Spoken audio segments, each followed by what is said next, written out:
Thanks, Alan. You guys enjoy the race down there. Green flag in the air. The chase is underway at New Hampshire.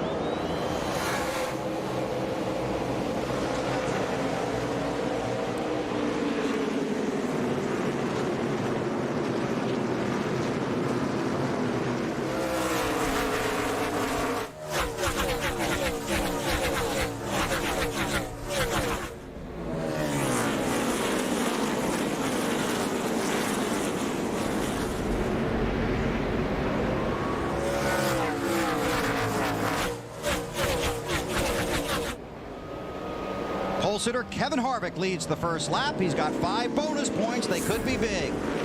It's Kurt Busch looking on the bottom of Ryan Newman. Wow, what was that? Stremming. Yes. Looked like he was going to take it 3 wide there for a minute. Cars really slide around here the first few laps. The tire pressures are down low, so the tires are soft, they're cold. So you're really skating around on these first few laps. You got to be careful here at New Hampshire. Harvick was second in the first practice session, then won the pole, then was fastest in both practice sessions here yesterday. A very popular... Oh, we got trouble on the straightaway. 66. Jeff Green hard into the wall. Real hard. Oh, a spring is flying across the racetrack. Somebody ran it over, too. To the garage, to the garage. Looks like that 14 car Sterling Marlin may have run that spring over. I saw it sliding across the racetrack. Woo, he hit hard. Boy, right in front of us.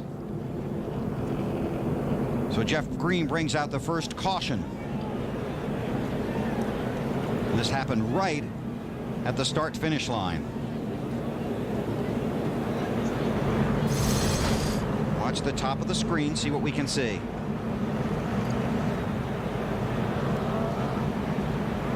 Looks like Kyle Busch gets in the wall. There's a spring that goes slide across the track, and oh yeah, Sterling ran over it, and it's still hung up underneath his car. Now this is on board with Jeff Burton. Okay, looked like Jeff Green got into Kyle Busch. He got in the right rear. See the right rear damage here? He got in the right rear. It turned Kyle Busch into the wall. He's got right front damage too, Alan. Well, they want to check the toe in on the car. You see the bar, well, but you might not be able to see it from there, but the bar down the left side tires of the car there, trying to check the alignment of that front end to the back end, checking underneath the hood as well. They have concerns that they have knocked the front end out of line, and this is a really tough way to start the chase. What wasn't it? We were talking about his brother Kurt that ran into trouble just laps into last year's chase earlier, weren't we? Exactly right. We want to get out of the gate strong. And it looked like Jeff Burton might have picked up some front end damage from running into the 66 as well. Yeah, but I think that's pretty much minor. But there's a lot of damage right there to Kyle Busch's car. There's the 31 of Burton. 31 looks fairly clean. Both Burton and Kyle Busch in the chase for the Nextel Cup. Got a little damage on the hood, but that's nothing. That's just paint damage. So the caution comes out early at New Hampshire, and every chaser's greatest fear being involved in the first one in the chase. You're watching NASCAR on TNT. Being so nice about it.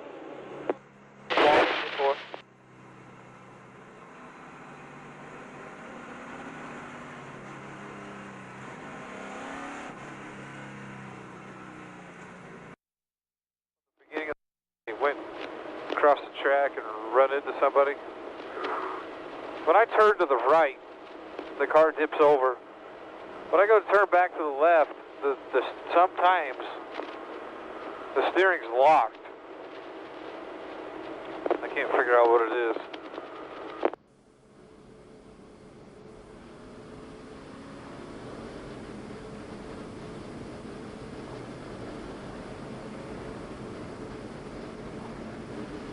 Sometimes it could be that chain hanging too, unless you feel it all in the steering wheel. Feels like something hydraulic.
Now that's true. You get on TV if you do that. You get a little more points, too. Yeah, 3 more.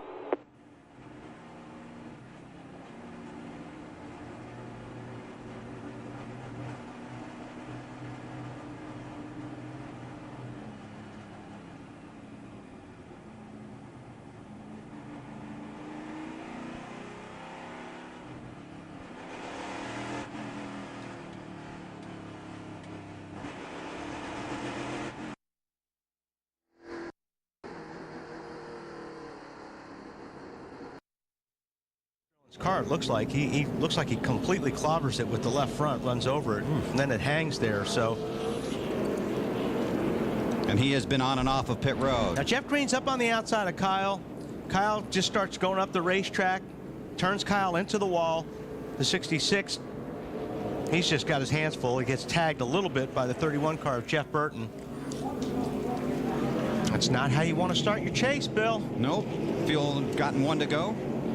A year ago, it was Kurt Busch in early trouble here in New Hampshire. Alan, today, Kyle. Yeah, this is his 4th pit stop he's coming down pit road for now, Bill. They are still working on the alignment of the front end. They've had some pretty significant damage to the right front tire as well. Right now, they need to come back down pit road. They have to tighten up a tie rod on the right front one more time before they can send Kyle out. And part of the problem is, because he's at the tail end of the line, he doesn't have much time to spend on pit road before the field would come by and put him a lap down. So instead of doing, say, 35, 40 seconds of work, they're doing it in 15 and 20-second bursts at a time, then have to button the hood back up, send him back out, and come back around again. Yeah, it looks like that right front is towed out. It's pointed out a little bit too much, and I know that's probably what they're working on. But he hit the wall pretty hard, and I'm sure it bent something or it knocked something out of alignment for sure. And to underscore Alan's point, by the time Kyle got to his pit stall, the leaders were already in the middle of the backstretch. He's on pit road, now starting to leave, and the field gets the green flag for the restart here at New Hampshire. Jeff Green treated and released from the infield care center.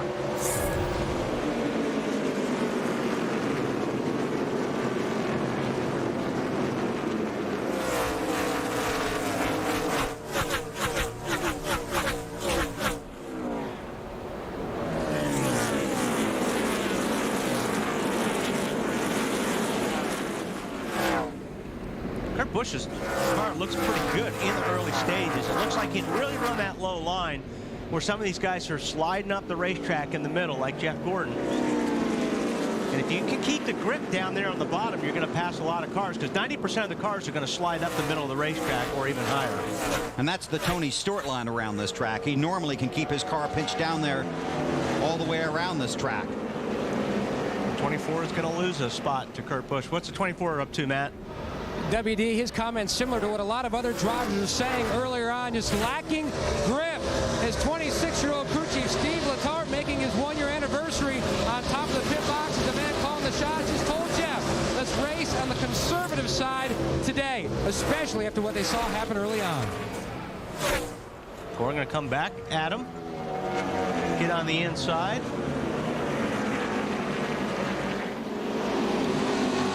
Try to take the position. Ford made the point here on Friday that Tony Stewart's average finish last season was 8.7. Stewart ended up winning the championship. Gordon says their goal, not winning races, but finishing better than that 8.7 average, and he believes that will have them in contention when we get to Homestead. Denny Hamlin in that 11 car, one of the chasers, trying to rope in Greg Biffle. And right behind them, you saw Earnhardt Jr. in the 8. Yeah, they're stacked up 2 by 2 for about 3 or 4 rows. There's 2X in the 1 on the inside of the 25 of Vickers. That's all for about 6 to 11 spot right there. Jimmy Johnson trying to take a position. Alan? Yeah, Bill, we're just going to talk about Denny Hamlin for a minute. I talked with Denny before the race started. You know, his first time in the NASCAR Nextel Cup Series, let alone being a contender for the championship, he said Everything's fine. It's very calm. It's just another race for me. I really have handled it better than I thought I would. Dale Earnhardt Jr., I didn't feel was very happy with his car yesterday during final practice, but his crew chief Tony Eury Jr. tells me that on the very last run they made in practice, they hit on something. His last lap of practice yesterday was his fastest lap. They think they're going to be okay today. Matt? Greg Biffle not in the chase, but chasing down that 11th spot in the standings. His car extremely loose now. He's tried to dial some front brake into it to tighten up the race car, but he made some interesting comments to his team under the last caution. There's something amiss in the steering box. When he goes to turn to the left, it seems to lock up, so that's a concern on the 16 team. Thanks, Matt. We can update Kyle Busch back on the track, but now off the lead lap. And struggling to keep up with the cars on the lead lap. They pass him in traffic.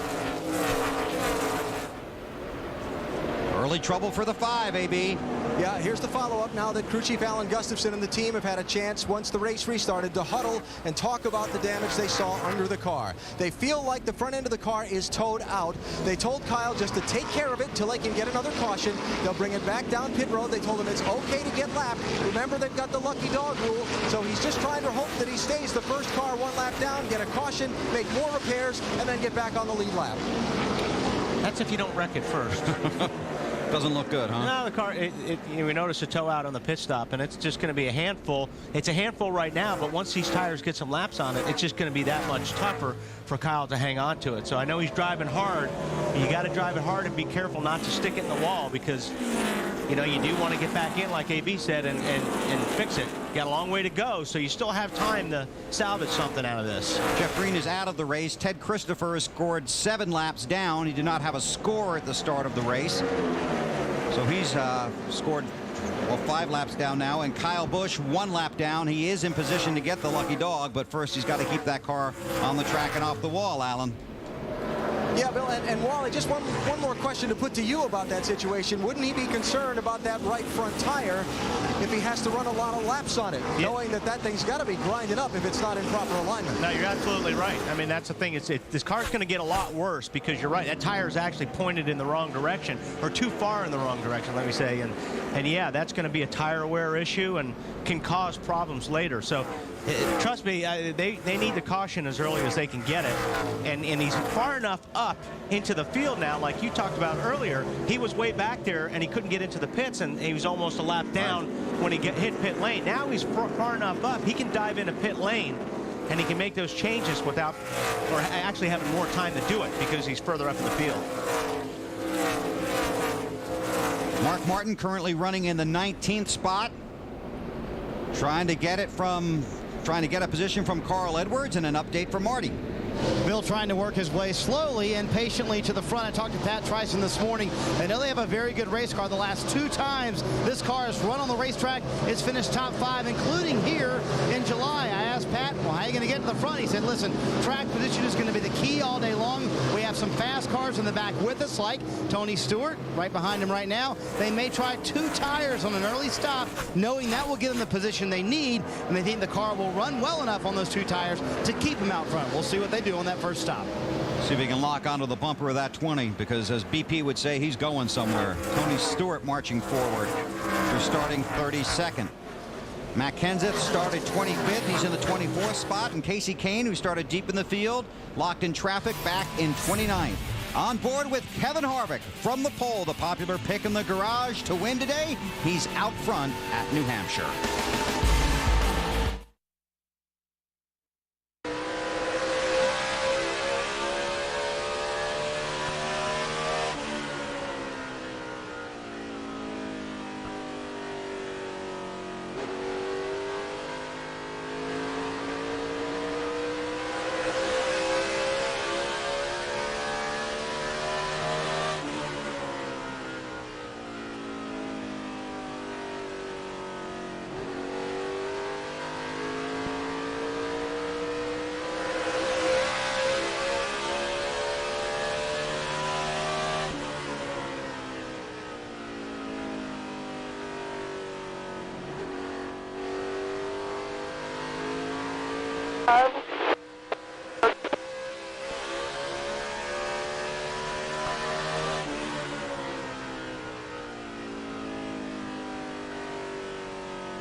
ignition box is I going to miss up off. EM4.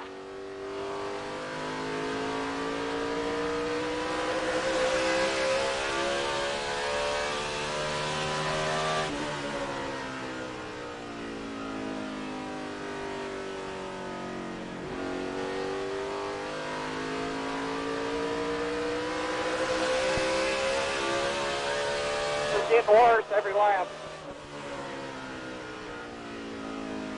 Or look at your volt gauge and stuff, make sure you don't need to cut everything off.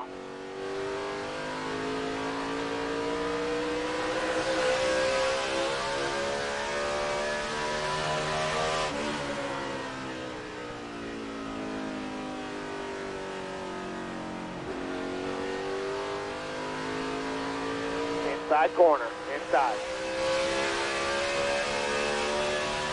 24, be clear.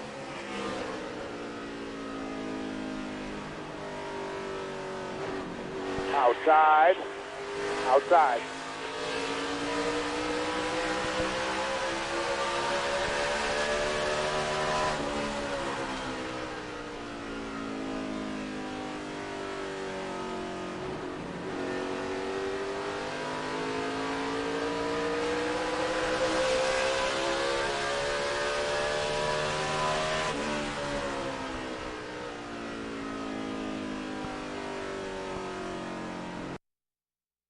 Trouble up in 4. A couple of cars involved, one in the wall.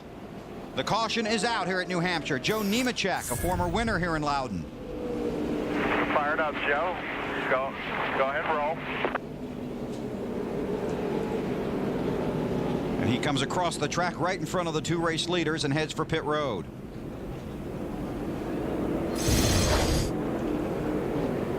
See what we can see here. Nemechek. Looks like he just drifted up in front of Scott Riggs, and Scott Riggs got into the bumper, turned him around. That happened right in front of Matt Kenseth, who's in 21st spot there. So that got Matt's attention.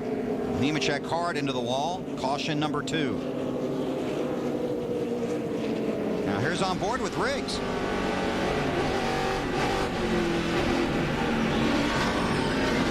Scott got after the gas a little bit earlier than Joe did. I think when Joe slid up the racetrack a little bit, it looked like the car was a little bit loose and he was having a hard time getting on the throttle. But it looks like that thing's bent too. 20, like the rear end's bent. Yep, 29 laps are complete. Will be interesting to see what pit strategy unfolds here early in the race. Leaders are coming. Harvick waited to the last minute, but he decided to follow Gordon. And everybody else is too. Matt Yoakum. And Steve Letarte talked about a small air pressure change for Gordon. His car still too tight in the center of the corner, but the drive off the corner was excellent. Tires on the wall, Dave, could be a 2-tire. Nope, they are indeed going with a 4-tire change. 48 car, pretty good, Matt. Just a slight air pressure adjustment on the left side. He's had to slowly get around the 2 car to get into his pit. May cost him some time, Alan. Kevin Harvick just reported before the caution to his team he switched ignition boxes on his car. Said his engine picked up a miss. They're talking about that while they make a chassis adjustment and make a 4-tire change on the 29 car. Alan, the caution fell perfect for Mark Martin and his team. Exactly what they wanted. Lacked a little front grip. They did take the 2 tires as advertised. 3/4 of a round in the right rear. Just a little too tight for Mark. And you see the Nextel race off of pit road. That says Denny Hamlin and Jeff Burton come out first and second. That's what the computer says. There's the video. Hamlin looks to be first there.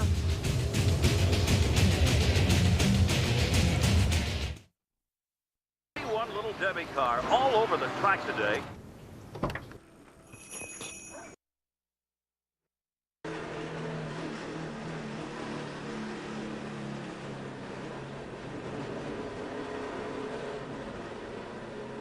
That miss, is it coming and going, or I mean, has it just been steady? What can you tell us about it?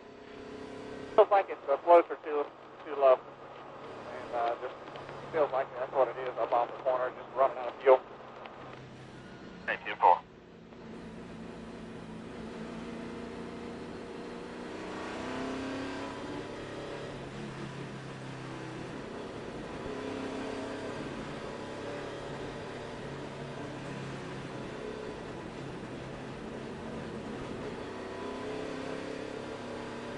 Car, did it just start after you ran for a while?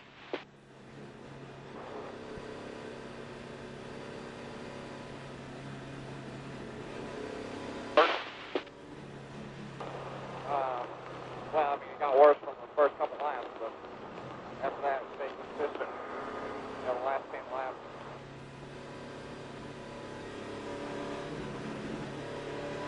In front of the 40. I'm going to go with the line.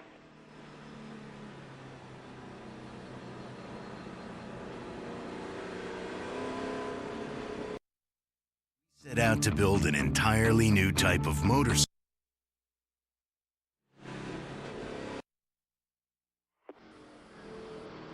I'm not sure if it did or not. You want to look at it and get back to me? All right.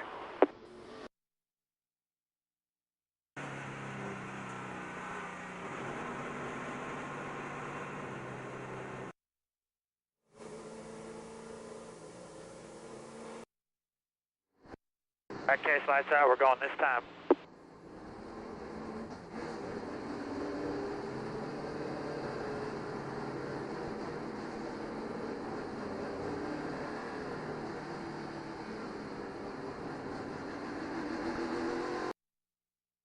Law & Order is his show. TNT is his network. Law & Order, back-to-back tomorrow starting at 8 on TNT. Green flag just out here at New Hampshire, the restart. And Denny Hamlin is the race leader. Then Jeff Burton. Then pole sitter Kevin Harvick. A two-tire strategy being employed by several teams here early in the Sylvania 300. See Burton taking a look on the inside. I don't think it's going to take long for Harvick to get back up to the front on 4 tires, but we'll have to wait and see here. But in the meantime, Burton trying to get down on the inside. Watch those bonus points for him as well. Harvick's just sitting there being patient right now.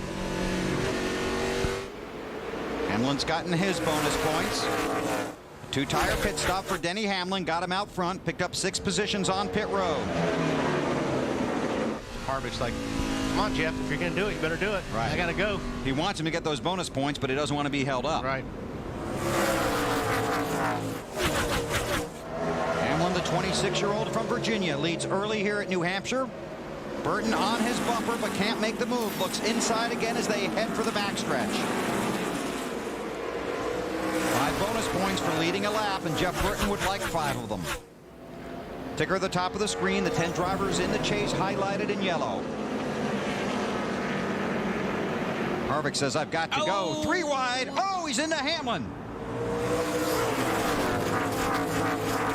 That was a little bit more of a risky move than you needed to make when you're running for the chase here. Lucky he didn't cut down a tire on that move, Kevin Harvick. Harvick leads, Hamlin back to 7.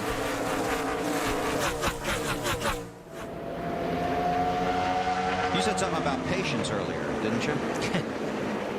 Yes, I did. None was shown there.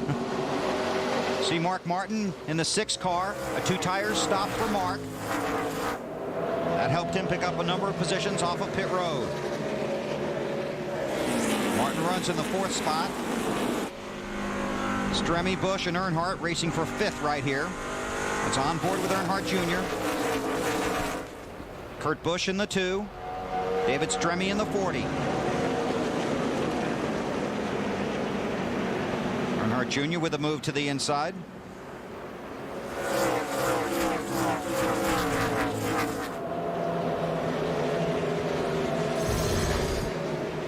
See, the 11 car just lights up a little bit, and Harvick thinks he can just gas it and squeeze through.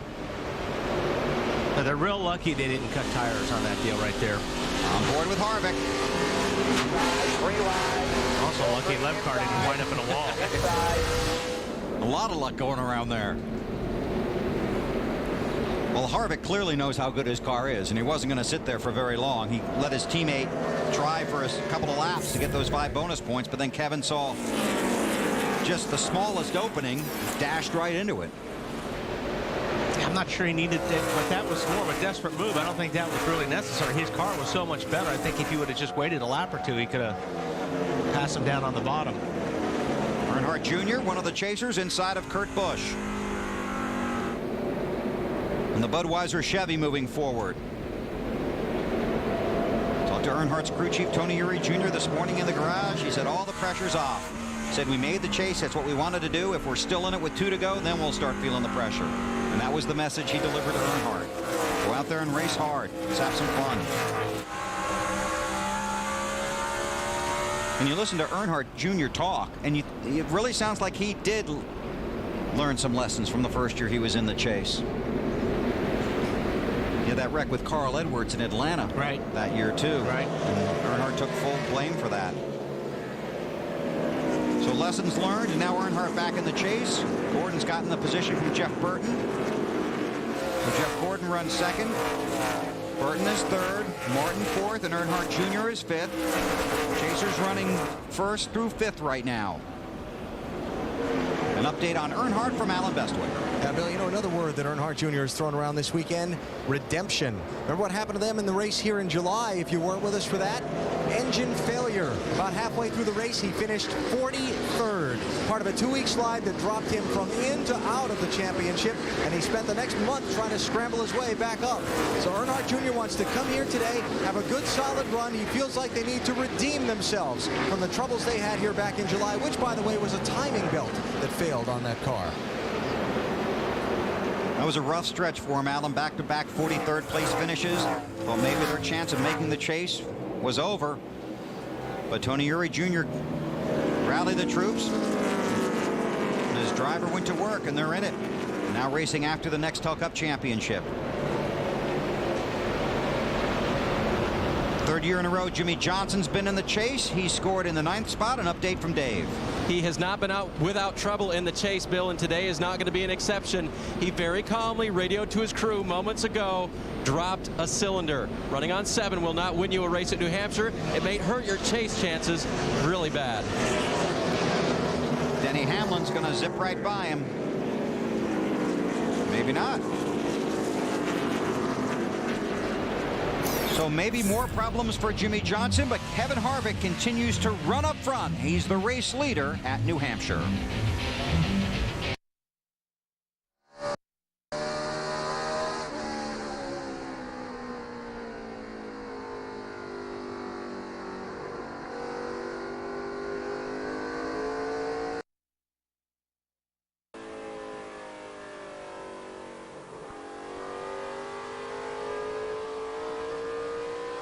Fast lap out there, last lap. I-7.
Yeah, somebody's got a wounded motor right there in front of you.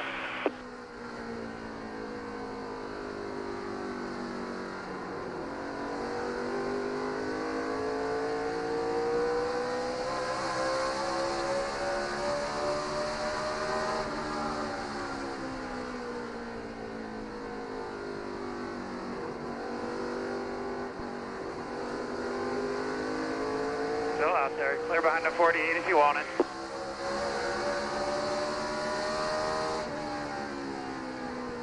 Still out there. That's your door, outside, door. Clear.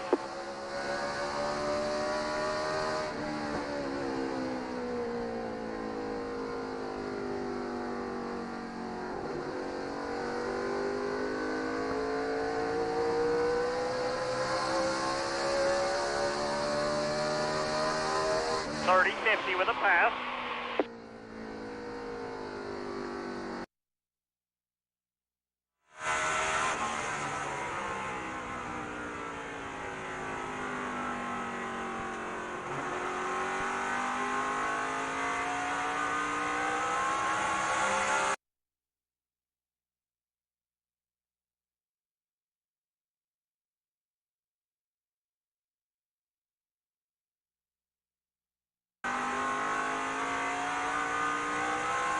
Clear by 2.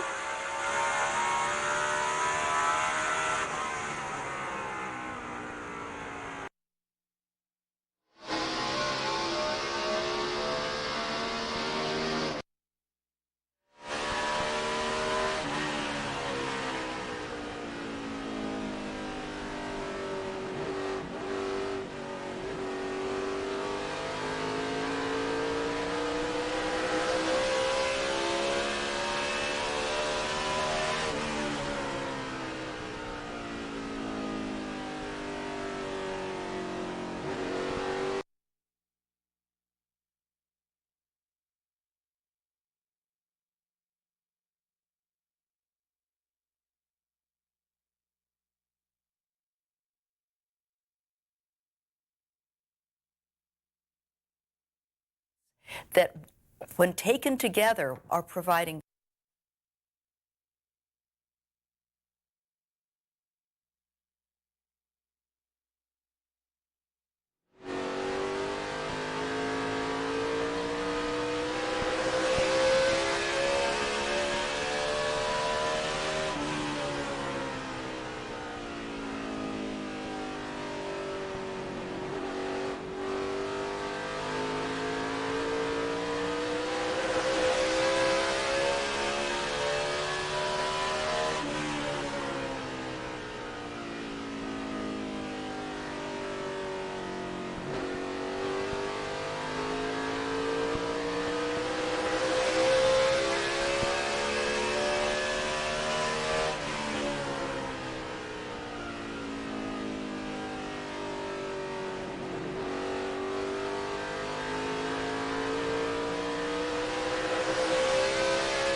front end through the corners. He needs some more forward bite, but they made no changes on that stop. They wanted to get as much track position as they could. Matt?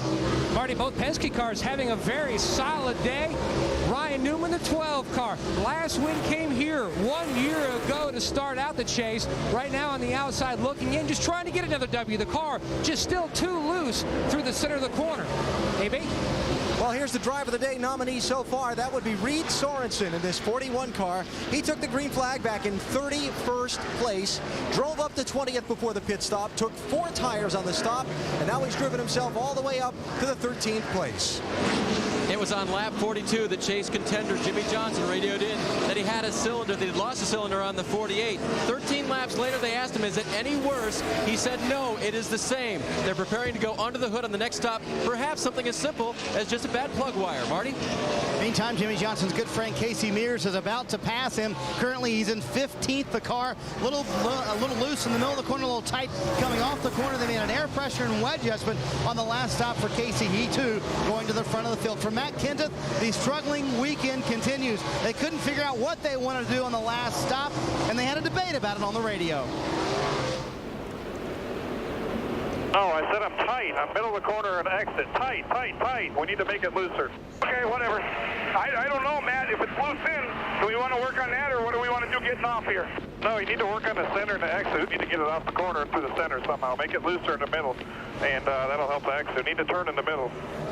Multiple problems for the 17 team to fix, so what they did, pound on left side tires, up 2 rounds on the track bar. They enter the chase with the championship leaders with 5 straight top 10 finishes, but they have their work cut out today in New Hampshire. AB? And looking back at Kyle Busch, who entered this race in the chase for the championship in 4th position in points. Of course, had the contact just 1 lap into the race and lost a lap after limping around. He got the lucky dog pass, got back on the lead lap at the caution at lap 28. They've continued to chip away on repairs on this car. Right now, Kyle Busch is back in 34th place, but on the lead lap. And a long time to work on it.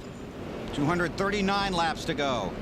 Jeff Gordon, the 19th race he's led this season. That's the most of any driver. Missed the chase 1 year ago. Used the last 10.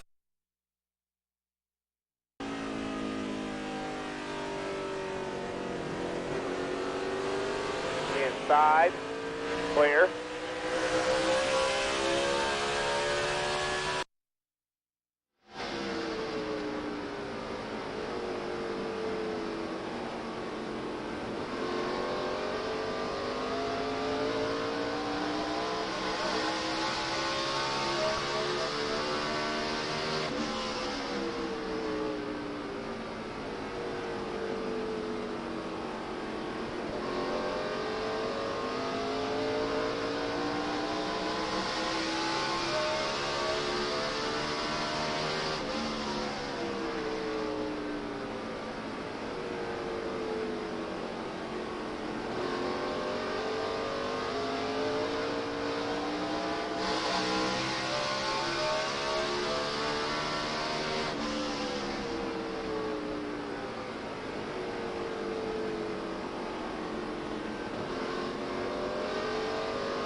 Still 8 car lengths back to the 25.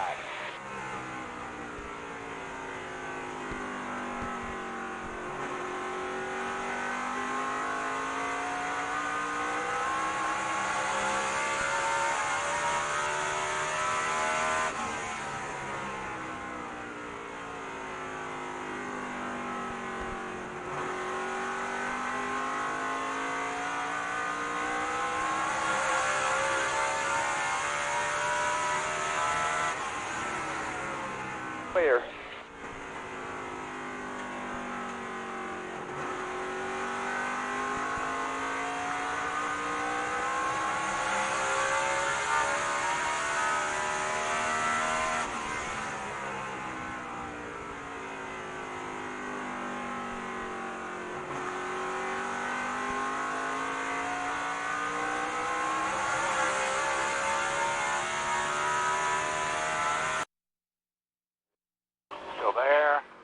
Still there. Clear, all clear.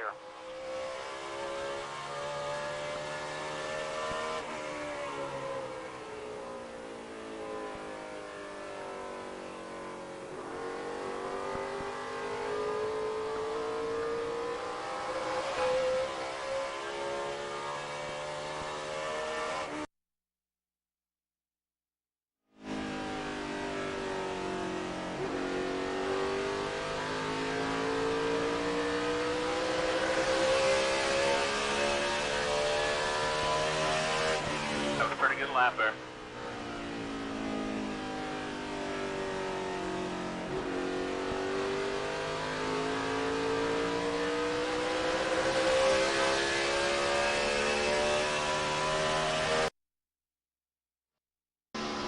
Why would we just have Joe take the tire off?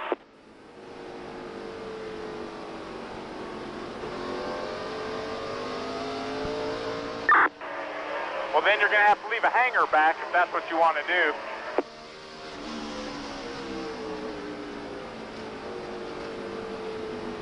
It's all going to have to be done under caution. The only way we're going to be able to do it. And we could also use a gas man, maybe. We'll just, let me think about it here.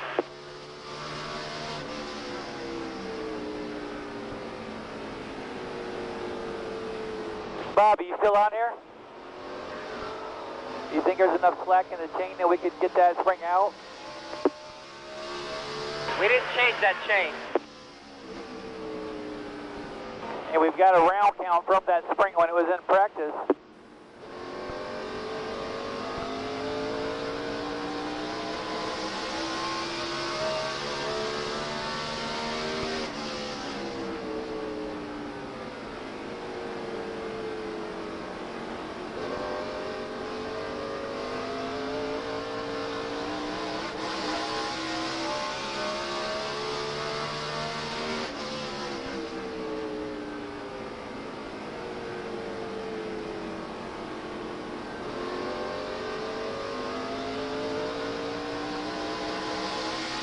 I've got a round. You need to run in the top 10 every race. Somebody's going to be able to put that kind of a run together, and you need to be able to do that to win a championship. So obviously just concentrating on minimizing mistakes and failures and things of that nature. Now the counterpoint to that is you get the most points by winning races. But Wally, as a driver, is it hard to go out there and race to just avoid bad finishes? Well, you know, I think what he's doing, I mean, not if you have a good car, Alan. I mean, if you have a good race car, you can find your spot on the racetrack. You can run in the top 5. If your car's good enough, you could ride there until the end of the race and then go for the win. So I don't think it's hard to do that if you have a good car. If you don't and you're struggling, then that's a little bit different. It's harder to stay out of trouble, and it's harder to, you know, to do that. But you know, it looks like today Earnhardt's got, and there's some guys in the chase that haven't won a race this year. Right. You know, so the championship is not. It's not really, doesn't rely on you winning races. Consistency is what wins you the championship. There's Dale Jr. at work. And this is a racetrack you really have to wait on. And what I mean by that, you know, you go down the straightaways. When you get to the corner, you brake pretty hard, but then you get off the brake pedal and you let the car coast. And you let it coast through the center until the car feels good. Then you start picking up the throttle. And then you really start pushing the throttle hard from the middle of the corner off. So it's just a kind of a racetrack. It's a lot of feel coming through the seat and the steering wheel. And you slowly ease back into the throttle. Right. You're just feeding the gas, and then when you're about 3/4 through the corner is actually when you just want to drop it really hard to the floor. And here's something else to think about along the lines of what Earnhardt was talking about. There are tracks in the chase where drivers don't run exceptionally well. So when you get to a track where you do run well, you have to try and score as many points as possible to protect yourself from the tracks where you don't run well. It's exactly right. I mean, you know, Martin is looking forward to next week. Right. Already. I mean, because he's a master at Dover. So he looks at this weekend as, you know, if we got a good race car, we'll go for the win. But if not, let's just try to get out of here without losing a shot at the championship after the first race. Earnhardt has 6 finishes of 23rd or worse in his 14 New Hampshire starts. Also has 3 top 5s, including 5th here last September. Time for our singular race talk question. Last week we asked you, should NASCAR allow more points for winning? Now we want to know how many points. How many additional points should NASCAR award for a victory? To vote, text the word race to 191 on your singular wireless phone, and you'll have a chance to win a first-class trip to Miami. Should they get 25, 100, maybe even double the amount of points the winner gets?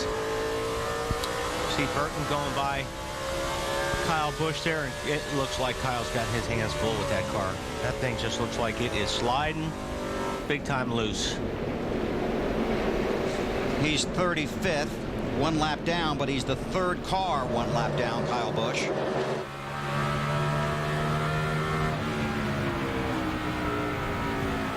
Get an update from Matt. Bill trying to utilize the concept of teammates. Jeff Burton and Kevin Harvick came to New Hampshire with slightly different game plans as far as chassis setup. Burton felt like that Harvick's was a little bit better by the end of final practice, so they migrated more toward what Harvick had in his race car. He says the car turning well through the center of the corner just needs help on rear grip on exit. But right now he wants to leave it alone. We are halfway through a fuel run. Artie?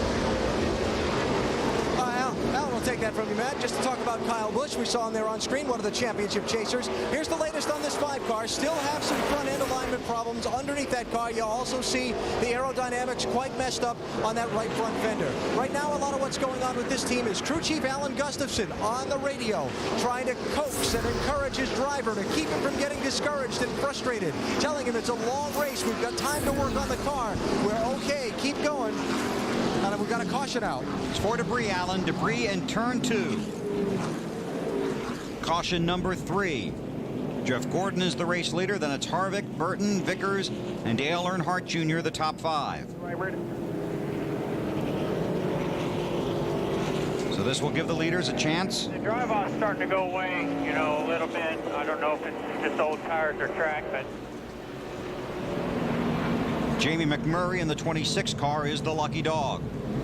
So when Jeff is talking about when he says to drive off, when he gets on the gas, getting off the corners, the rear tires are spinning. They're slipping. They don't have grip. So he'll be looking to make an adjustment where it puts a little bit of grip in the rear.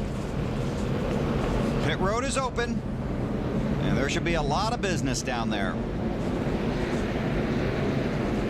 You have to be careful you don't get a speeding ticket. And the 7 men over the wall are about to go to work.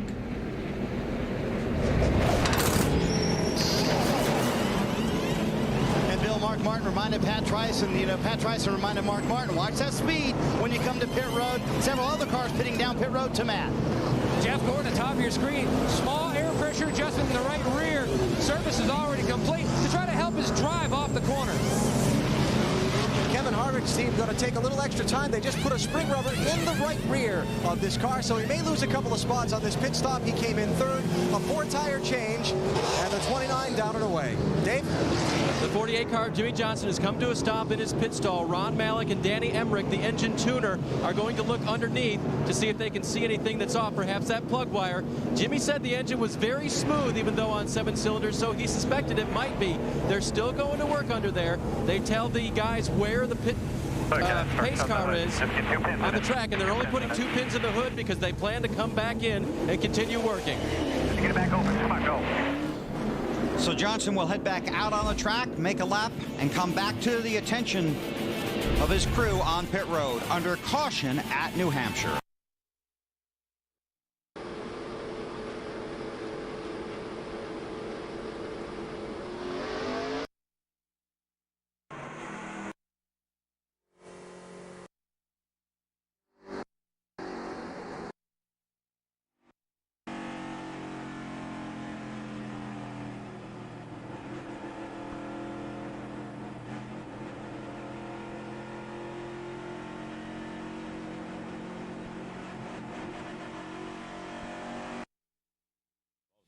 Just wanted to do what your dad does, and he got into it.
You are watching the Sylvania 300 from the New Hampshire International Speedway on NASCAR In-Car.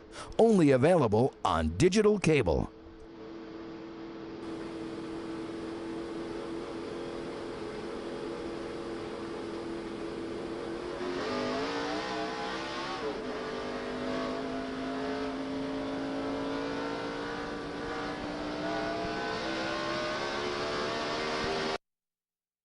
Victory lane, Kyle Petty in the inside row. 32 cars on the lead lap. Jeff Gordon is the race leader. Here we go.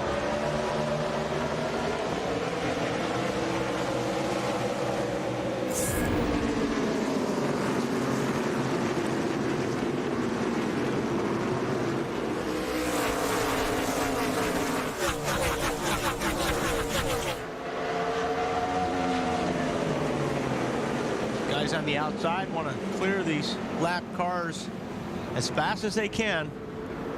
And it really slows you up when you're side by side. Jeff Burton taking a look.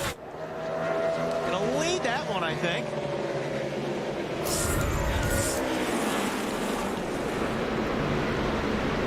Eddie Christopher. No caution yet. Stay under green. Burton did lead the last lap. 5 bonus points for him. On board with his teammate Kevin Harvick, looking at the 24 of Gordon.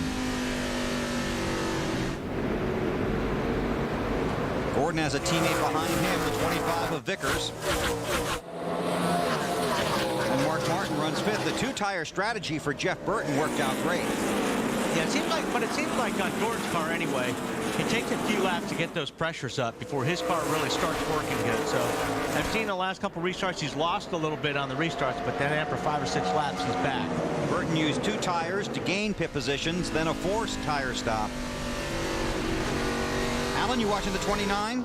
Yeah, Bill, I just want to do 2 things. First of all, I'll tell you that they did put a spring rubber in the right rear to try and help the handling of the car. It was something, this chassis configuration, something they had run in practice. They think it will help them a lot now. The other thing is they took the time to put that spring rubber in and never gave up a spot on pit road. That's a whale of a job by this pit crew. Marty? Speaking of 2 tires, it also worked for Mark Martin, who was able to hang in the top 6. He was running 6th when he came to pit road. Caution on the racetrack. Jimmy Johnson, guys. Hard into the wall. Caution is out at New Hampshire. Still off, fellas. Wow. Can't hit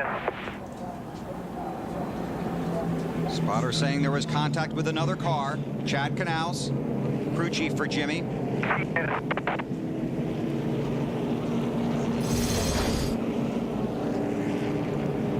He's up on the outside there. Biffle slowed down. Sterling Marlin hit the brakes and tried to avoid Biffle a little bit, turned to the right a little bit, and Jimmy Johnson was there. Watch to the left of Jimmy Johnson. You see, Biffle had to avoid the 07, and it knocked 14. Hit the brakes, he hit Biffle, slid up the racetrack, and got into the 48. I mean, Sterling was just trying to avoid a wreck. Nobody's fault, just being at the wrong place at the wrong time. And that's because you're deep in the field. That's right. There's Chad. Their season last year ended with a crash at Homestead. And now the chase begins with a crash here at New Hampshire. And fans of the 48 team hoping you're right, Wally, that you get 1 mulligan in the chase, because right now it looks like Jimmy Johnson has used his in race number 1 here at New Hampshire.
talking about that on the box. I wonder if we ought to come up a half pound or something on the left front.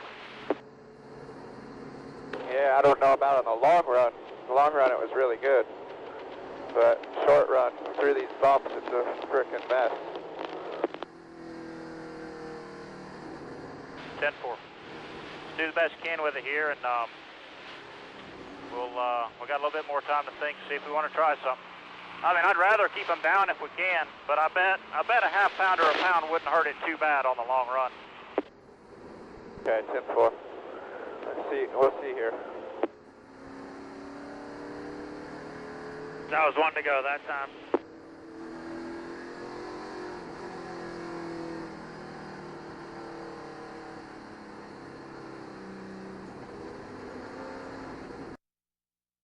The one to go here at New Hampshire, but there you see the story of 3 of the drivers in the chase for the Nextel Cup Championship. The 2 big stories, Kyle Busch hitting the wall early, and Jimmy Johnson's car now on the back of a wrecker heading for the garage where Marty Snyder is. Well, guys, just to update you, Jimmy has gone into the infield care center, but take a look inside the garage area where the 48 team was ultra prepared in case anything did happen. They had a frame straightener, which is the thing off to the right. You see the little hook right there. They also had a welding kit ready to go in case anything did happen in the race today. There's that frame straightener, the big black thing you see right there in the L shape. That straightens out the frame of a race car, so they were ready in case this did happen. Bill, we'll get a word with Jimmy in just a moment.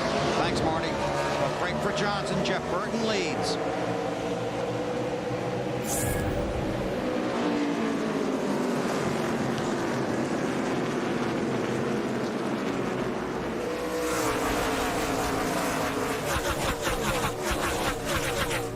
Gordon's got a pretty good run going into turn 3.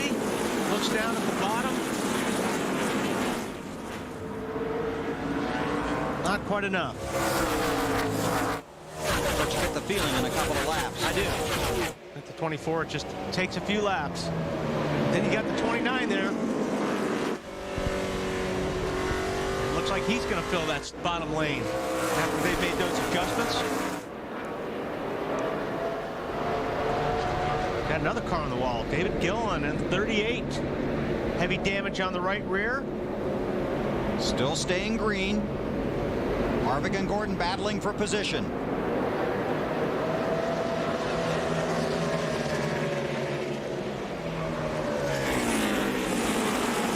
Harvick has led 46 of the 95 laps so far. Harvick rolled through the center, just a little bit better than the 24, but the 24 could get on the gas a little bit earlier because he was up on the high side. That gives you a little bit more straightaway speed when you're on the high side.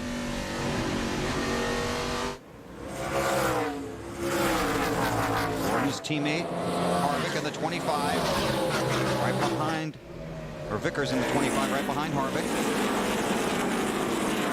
And now the 29 and 24 running side by side. Jeff Burton's starting to pull away just a little bit. He's got about 15 car lengths on second place right now.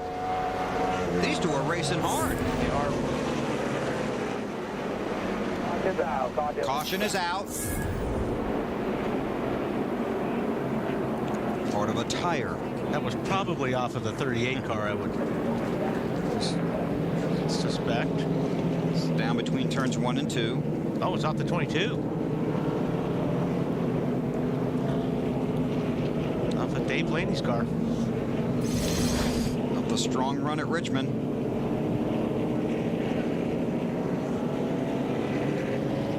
Trying to get down to the inside. And there it goes.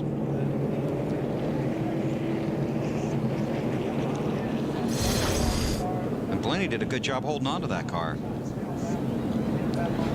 Marty. Well, Bill, perhaps prophetic words in our pre-race show. Jimmy said you can't win the championship today, but you can lose it. What happened?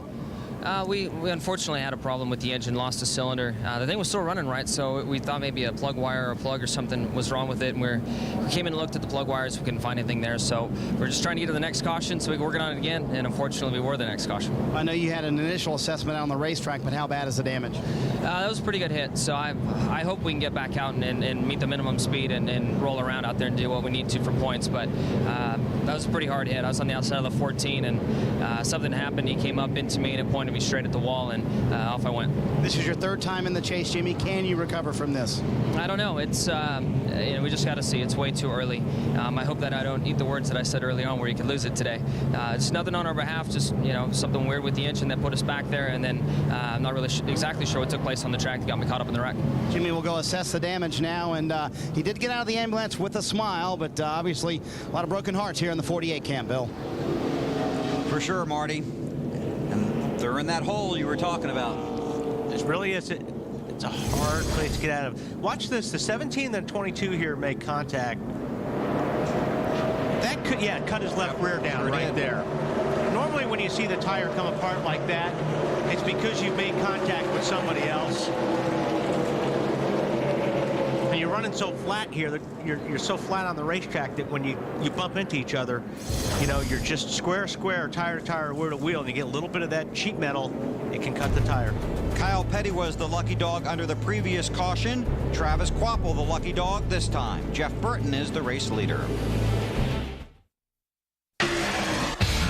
Sleeplessness.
.32 is going to be coming up on your outside. He's 5 cars back.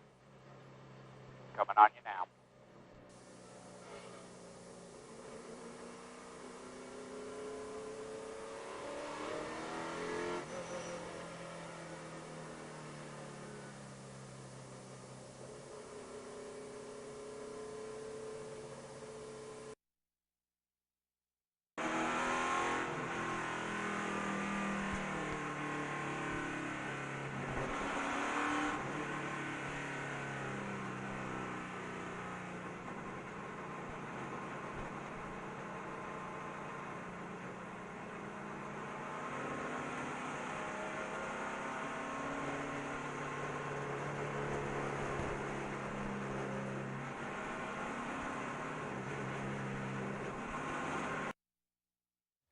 Sports.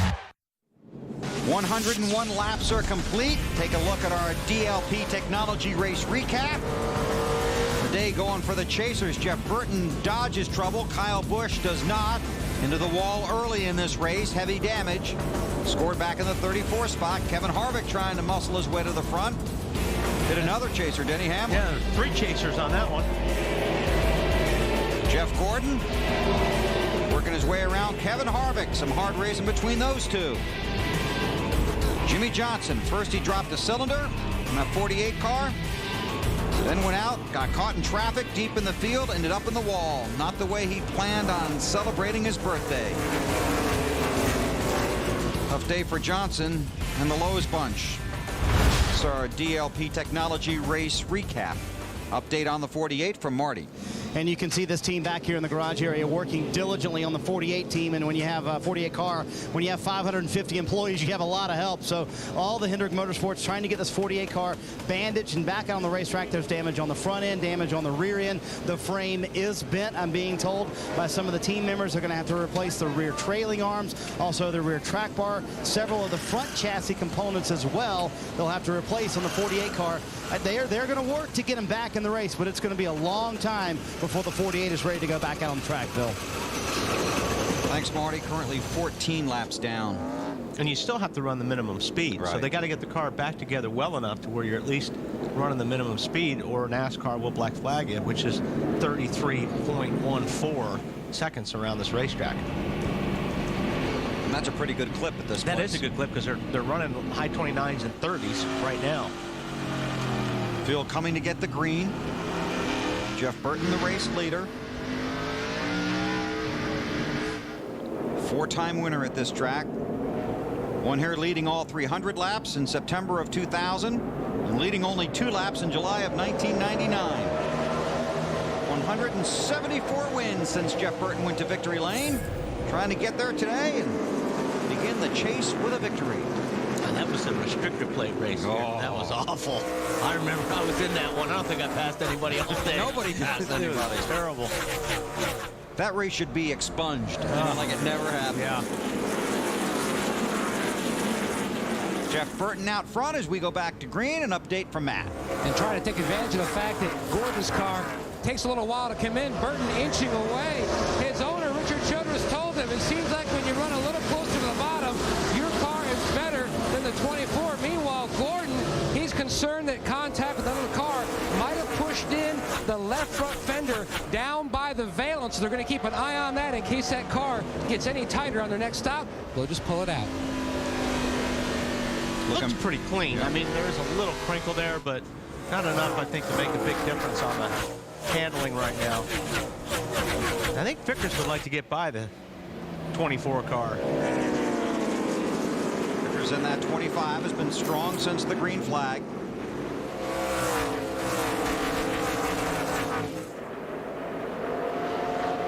Brian Vickers has had some really impressive runs this season and almost nothing to show for it.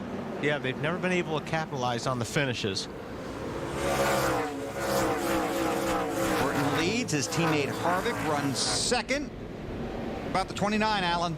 Yeah, Bill, those of us who've been here at the racetrack all weekend know that everyone in the garage area was talking about this 29 car as being the class of the field, yet he has not been leading after lap 26 of this race. Well, Kevin Harvick came on his team radio not that long ago and said, I've got a better car than those guys in front of me. I'm just taking my time. And that's what's good when you do have a good car, because you can. Although it didn't take his time on that one pass. No, he sure didn't.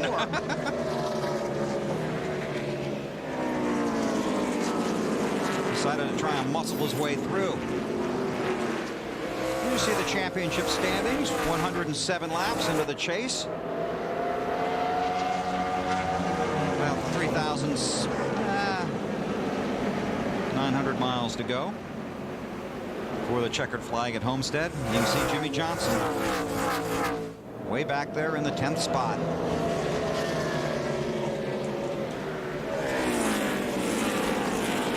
Earnhardt Jr. has gotten around Vickers into the 4th spot.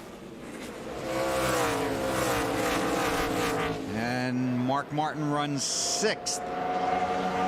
It's Mark back there looking to get around Kyle Busch. Kyle 33rd, the first car 1 lap down.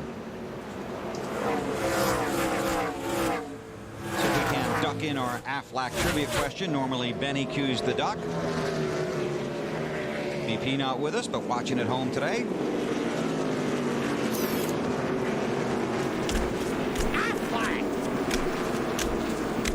Who are the 4 chase contenders who have never led the championship standings?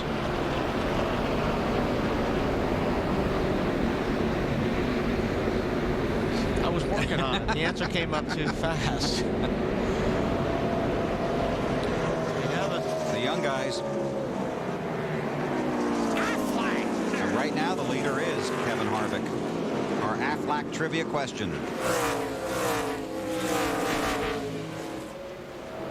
Marty, what are you working on? I'm trying to figure out what's going on with Casey Kane. He's kind of fading back through the field, Bill. Same car they finished third with last week at Richmond. But Casey on this run, not happy at all. They were up in the top 10, but as you see, now in 15th, the car is fading as these tires get older. No front grip at all. He just came on the radio and said, man, this thing will not turn at all. Right now in 15th. And he's going to lose that spot to Greg Biffle. They were doing some work on that 16 car on pit road, and it looks a little bit better now, too.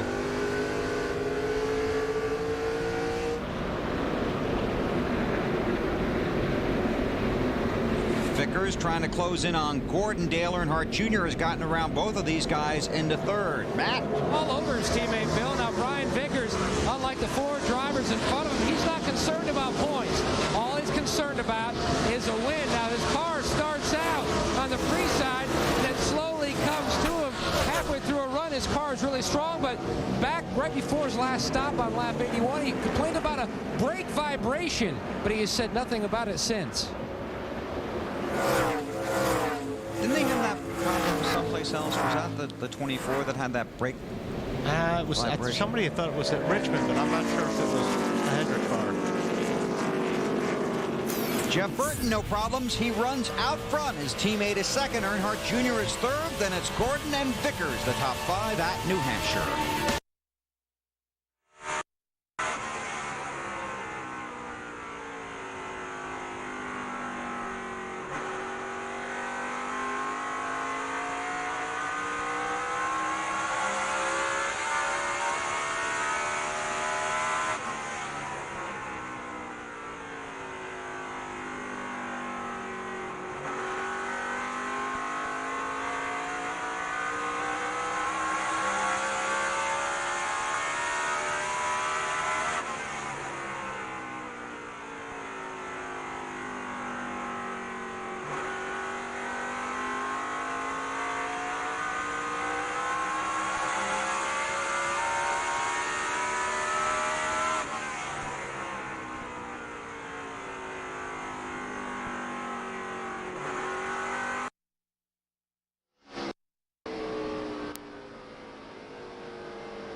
But he's out front now, leading his teammate Kevin Harvick.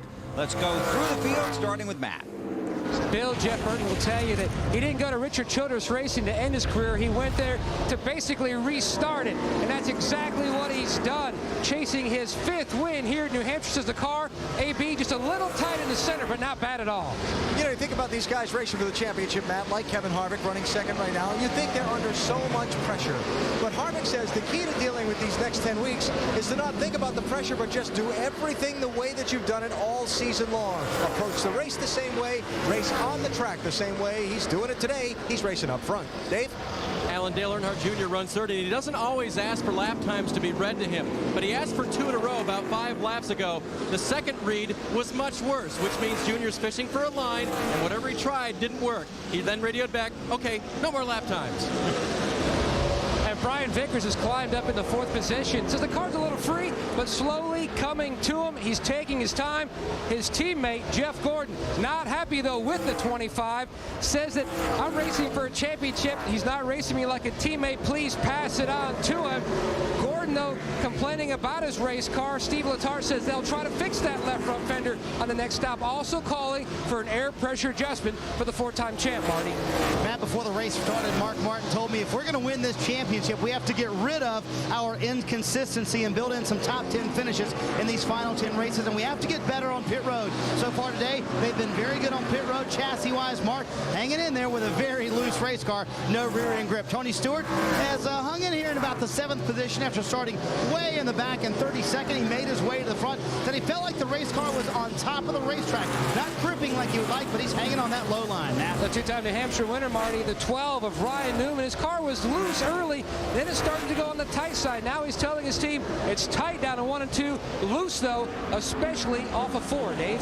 This is a hard place to pass cars, Matt, and Kurt Busch knows that full well with a tight race car. He radioed back, guys, it isn't getting better, it's getting tighter. I can't get anything done out here. Alan?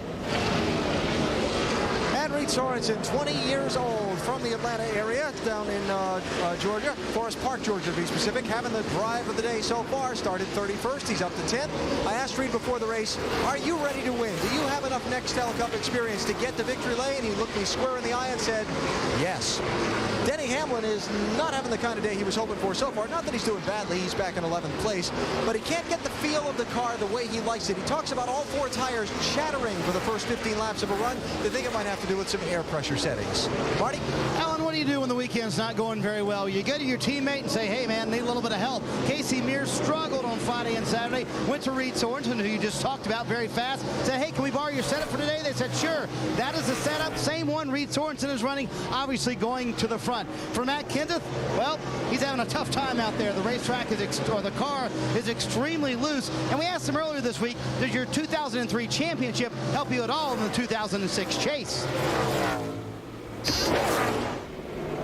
I don't think it really matters much, to be honest with you. I think, you know, whoever's got the cars that are performing the best and, you know, takes the good performing cars and gets the good finishes is going to win the championship. I don't think there's that much to having experience or not having it. You know, you see, you know, young guys getting good cars with good teams and they're out there winning races right away.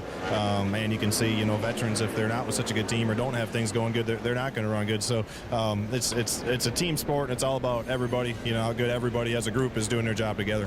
But the experience does come into factor. Matt Kenseth, in fact, earlier thought he had a flat tire. Didn't panic about it. Stayed out on the racetrack, and that seems to have gone away. Matt? All the Ganassi cars having a very good day. The 40 of David Stremme. Now, he was tight earlier. He also tried the right side tire idea back on lap 30 for track position. It seemed to help the car. Still tight, though, especially in the center of the corner, fading back a little bit. Meanwhile, the 16 of Greg Biffle started the day over 260 points behind 11th place Tony Stewart. That's his goal. They made an extended stay on pit road trying to dial in this chassis. Restarted 32nd, made his way into the top 15s. Marty? And Matt, it is a long way back now to Casey Kane. He is in 28. Just cannot get this car to turn. He said, I don't know what you guys want me to do, but we need some major changes on the next stop. Kenny Francis, the crew chief, came on the radio, said, you know what? We may have a tire going down. We're ready on the wall if you need to come, but let's try and stay out there if we can. Bill? Thanks, guys. Casey Kane runs in the 29th position. There are 32 cars on the lead lap. Kyle Busch, another chaser, is in 33rd. He's the first car a lap down. Jimmy Johnson scored in 41st back in the garage. Johnson does not have a DNF in 2006.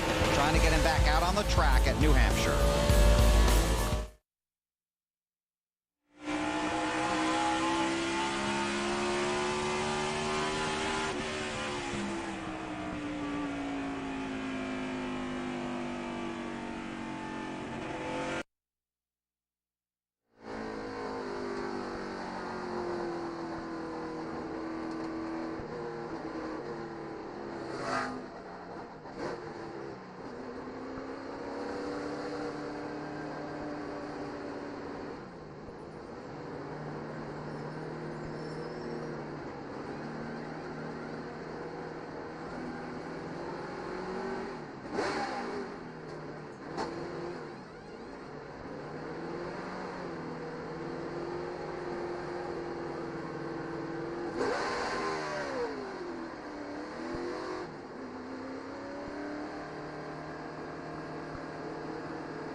can begin to approach the leaders, and that's what he's doing.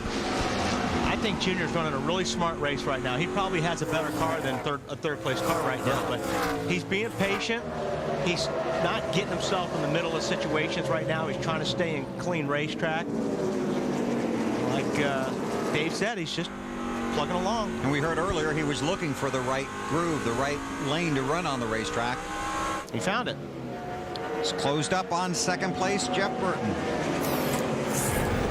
Two Richard Childress teams running first and second here in New Hampshire. Kevin Harvick is the race leader with 140 laps complete.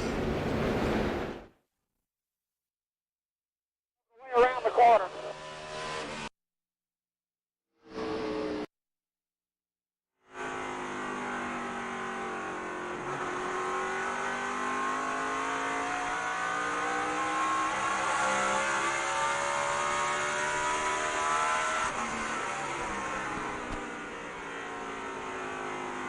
Here.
Here.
Track on Friday, right? In your State Farm car.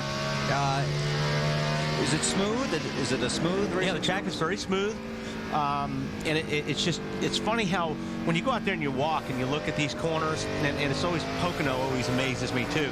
You think those corners are as flat as a board when you're in a race car. They actually do have a little bit of banking in them, but the track is real smooth. There's about 2.5 grooves on this racetrack, but if you can get your car to work down on the bottom, that's the best way around this place, if you can get the grip. But the brakes are real important here because you do use them a lot. They put a note in there too, didn't they? This way up, I think, or something like that. Harvick continues to lead. We could be looking at some green flag pit stops coming up, not too far away. You're watching now.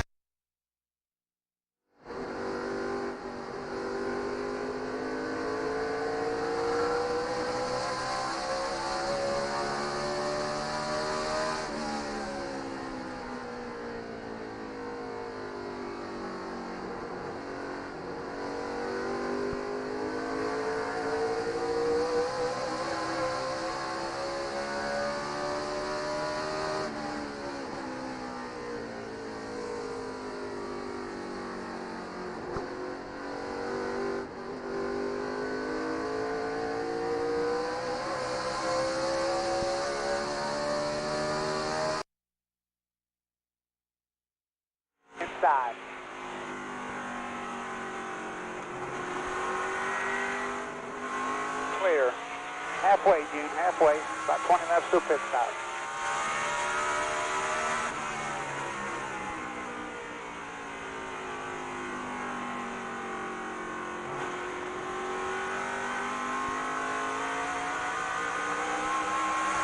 Side to center.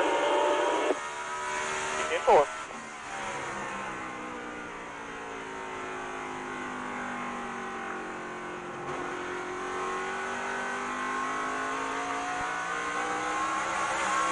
Been loose off.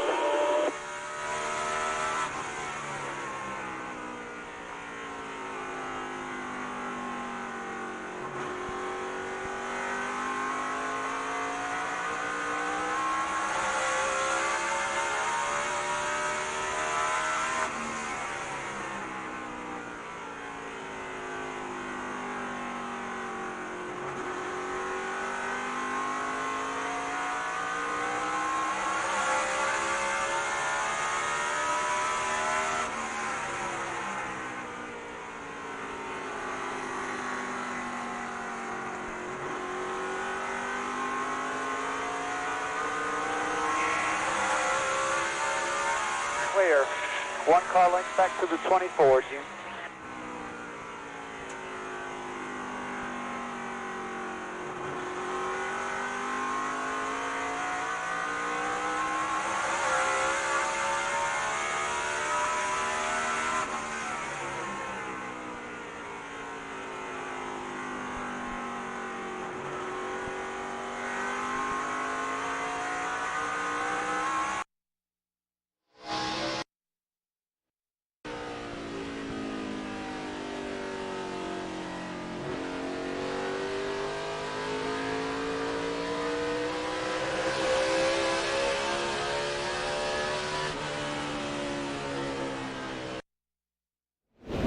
Got it from Gordon. Gordon thinking about getting it back.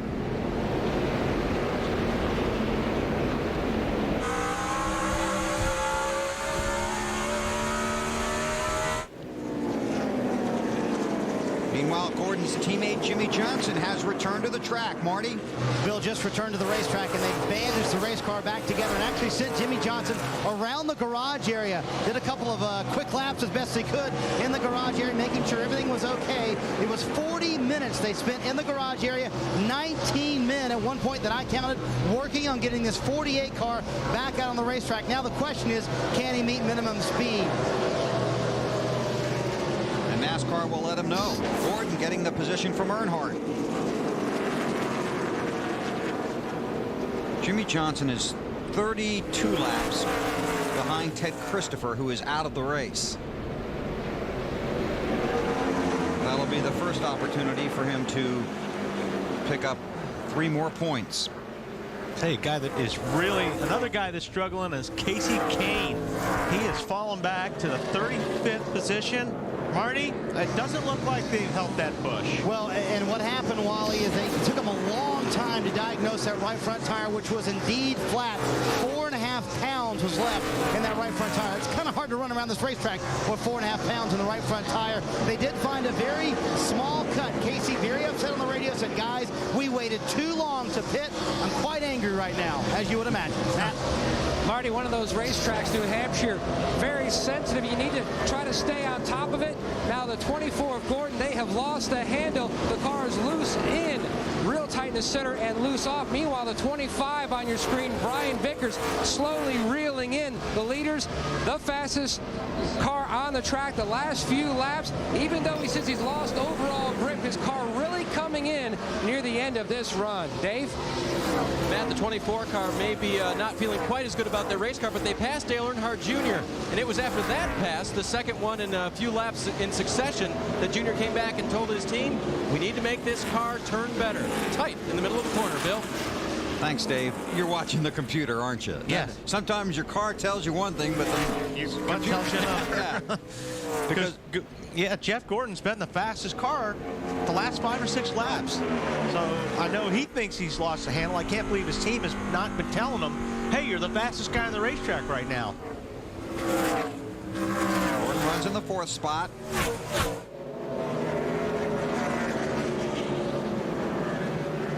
Tony Stewart in 5th. That's 20 car. Then Earnhardt Jr. Mark Martin is 7th.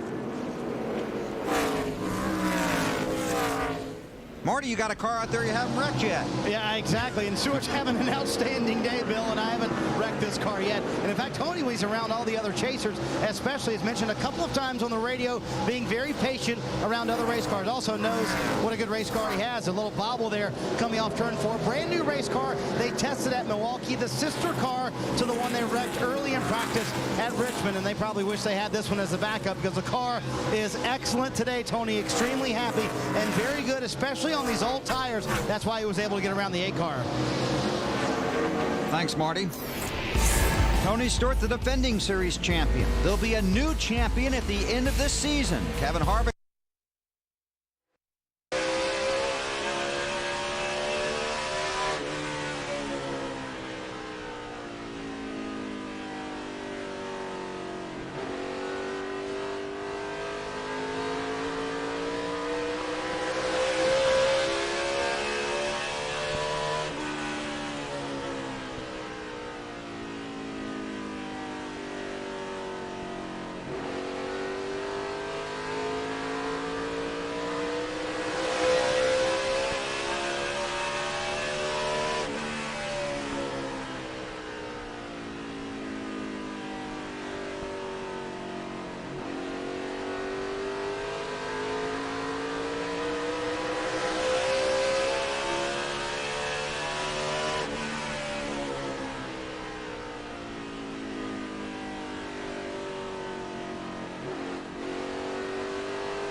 They're all around.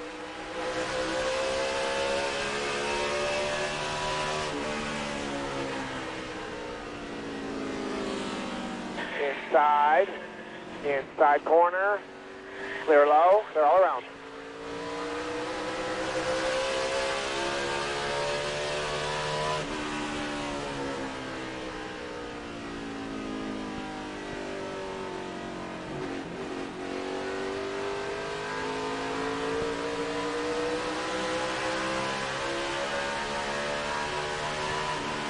Got the one outside there, one's clear. Outside. Outside. Clear, clear.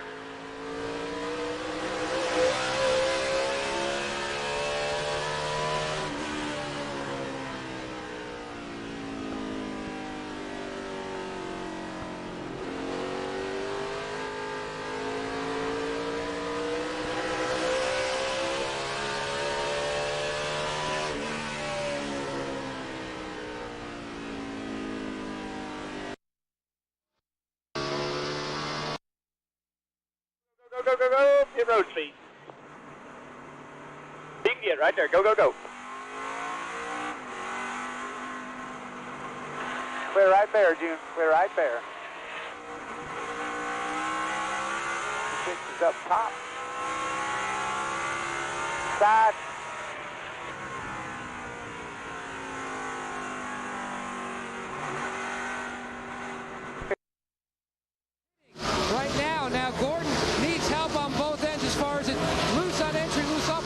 Tight in the center. Brian Vickers said the biggest thing I need is help in the center of the corner. It's just way too tight. Air pressure change for Vickers, trying to score his first ever Nextel Cup Series win. Great stuff.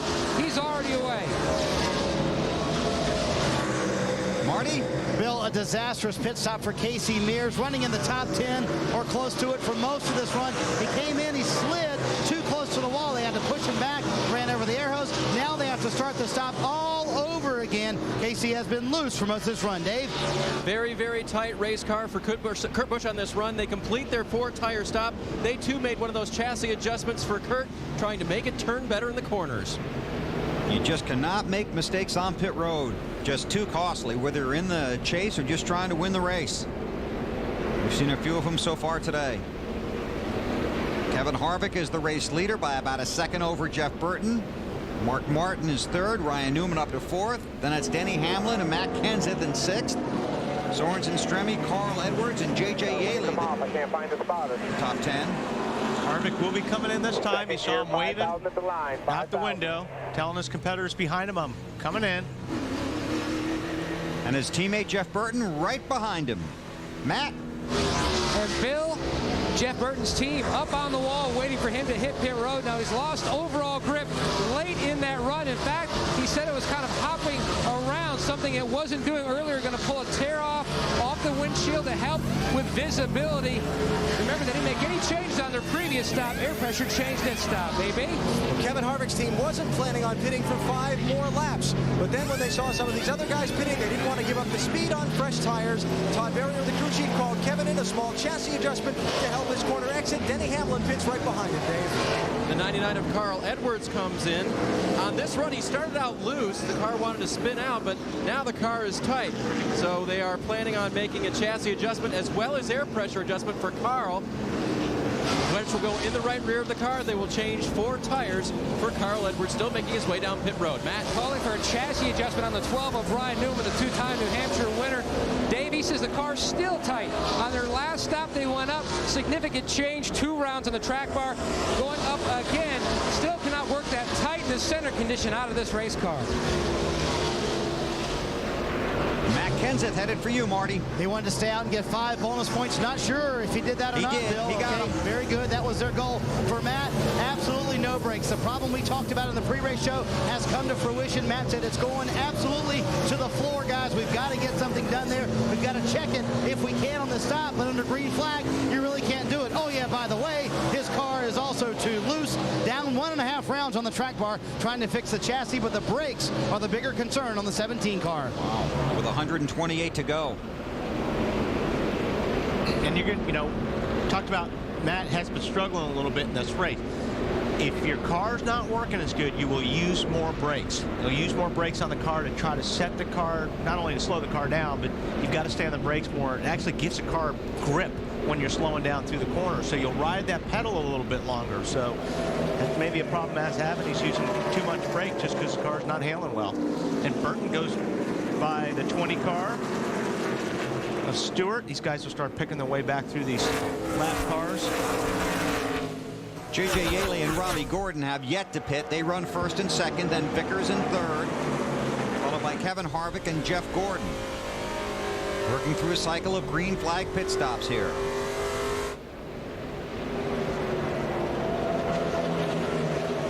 Burton inside of his RCR teammate Clint Boyer.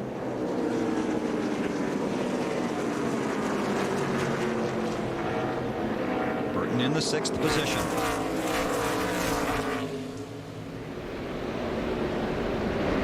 There's Vickers in 3rd and Harvick in 4th.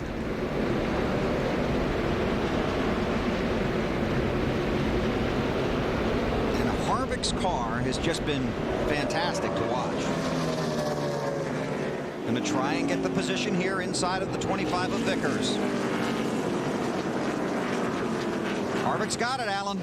Yeah, and judging by the comments of the driver, by the way, Bill, it's been pretty fantastic to drive, too.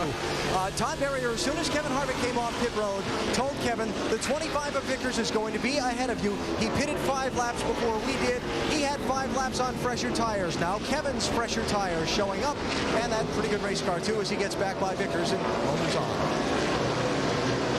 J.J. Yaley, the first of these guys pitting on the late strategy schedule, coming in here on lap 176. 4 tires and a chassis adjustment. His car has been tight, lacking some front grip. Now the only man not to pit, Robbie Gordon. He should be coming soon, Bill. Thanks, Marty. It's been an adventurous day for Robbie.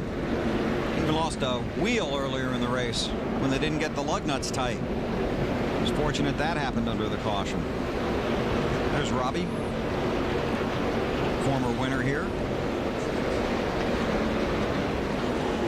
See him waving, so he'll be hitting pit lane this lap. Watch your speed, buddy. Watch your speed. Yellow line. Get all you can get from the white line to the bottom. Robbie pitted under the caution at lap 98. So he had a little extra fuel to go a little extra distance. Marty.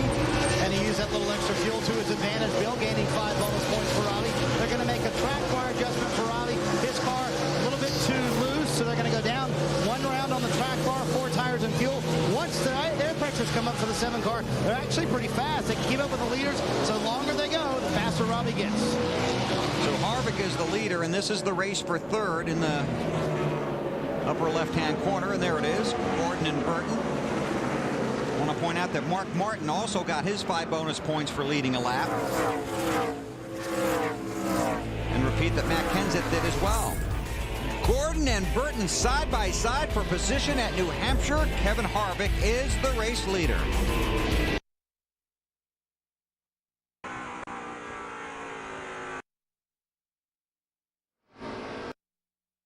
Only inside. Clear. Still clear.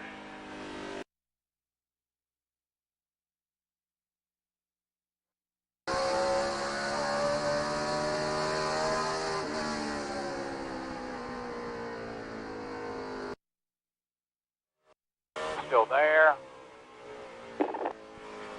Still there. Still there. Clear. 20 trying to get onto you. All clear. All clear. Good job, buddy. Good job. Drive away from him.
Outside.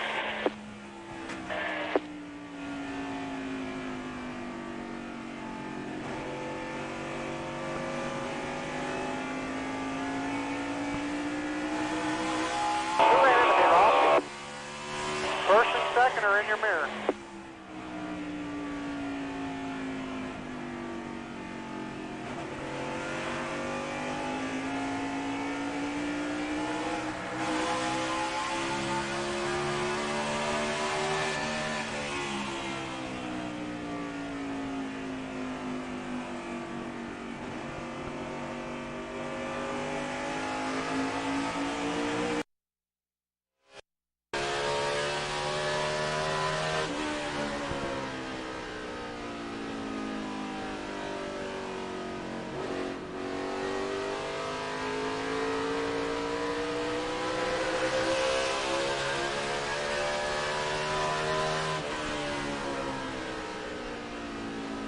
Outside. Outside. You're clear. Got the 38 slow up high up here. 2 ahead. Fender look. Fender looks about the same as it was. Outside. You're clear. We just rubbed the yellow off the right side. Tires all. Everything looks good.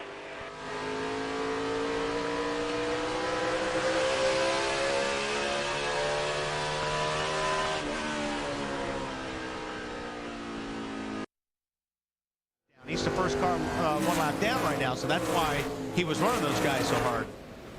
And normally you'll run the race leader that hard, and when he gets by you, you know, right, you won't run the next guy as hard. But he really worked Harvick or Vickers hard, yes.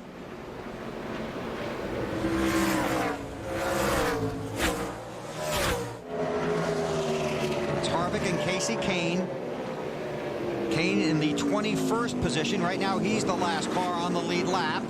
Until the 29 goes around him, then he'll be the first car 1 lap down. And that would put him in position to get the lucky dog. But the way Harvick's going, you're going to have to hope the caution comes out in a hurry, Marty.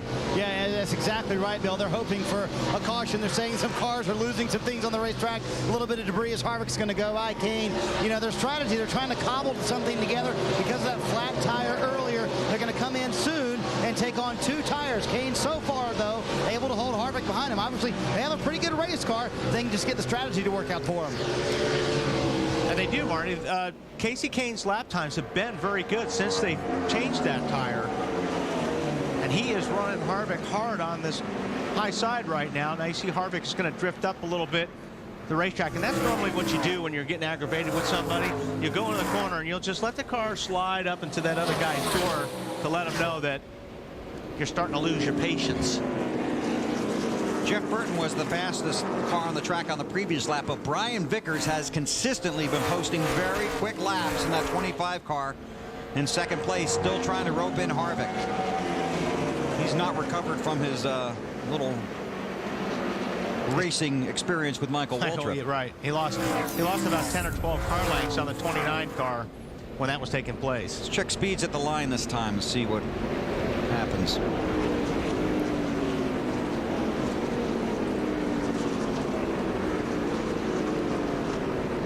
Harvick the quickest that time. And you can see how far back it is to 8th and 9th. Reed Sorensen in 10th with a good lap.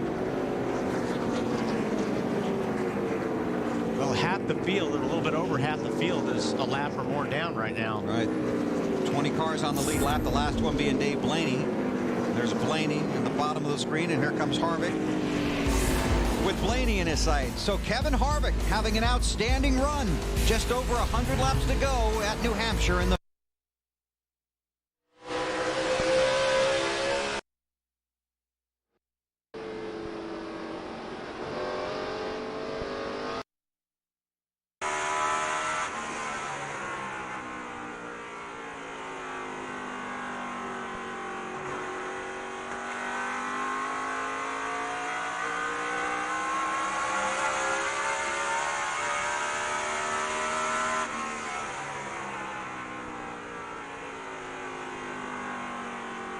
Caution is out for debris.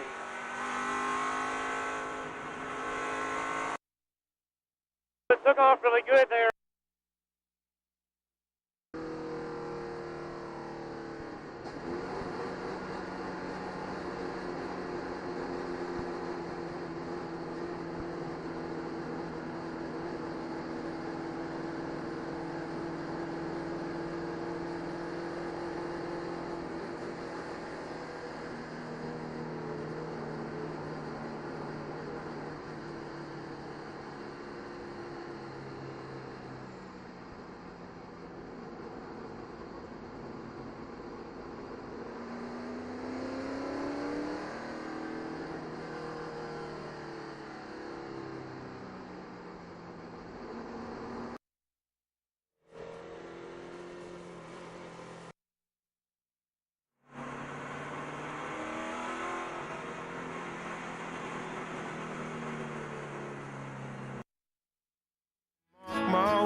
Under caution here at the Magic Mile, New Hampshire. Pit stop's already completed for the leaders. A great stop once again by the 25 crew for Brian Vickers. 13 seconds on his previous stop.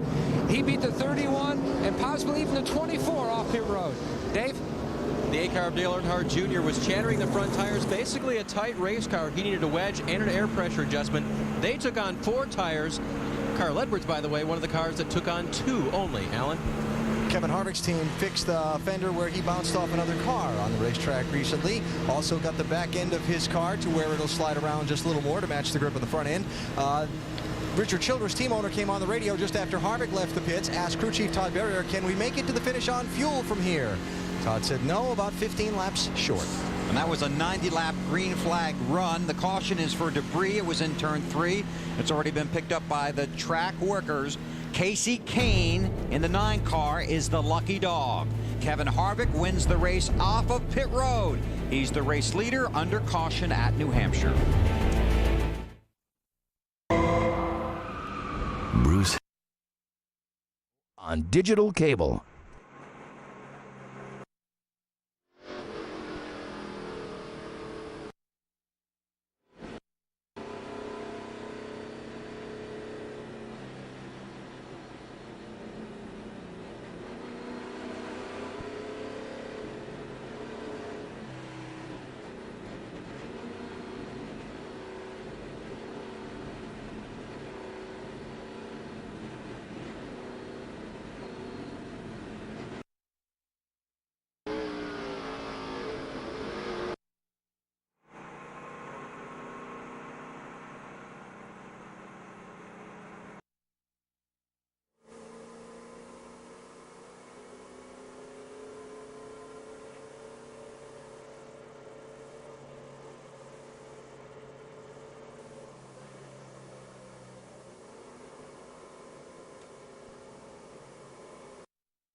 1 to go at the line.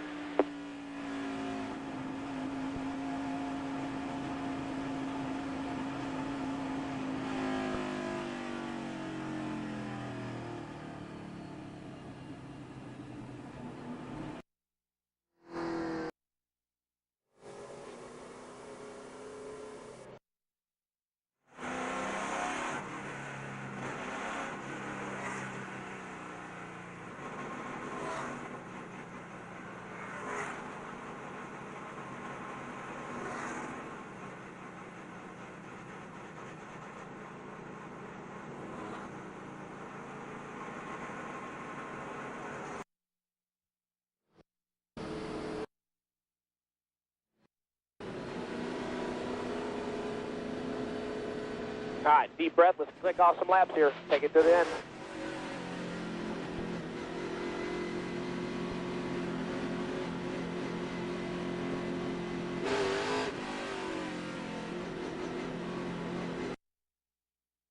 When they come by this time, a handful of drivers took just 2 tires, including Ryan Newman in the 12 car, who's in second.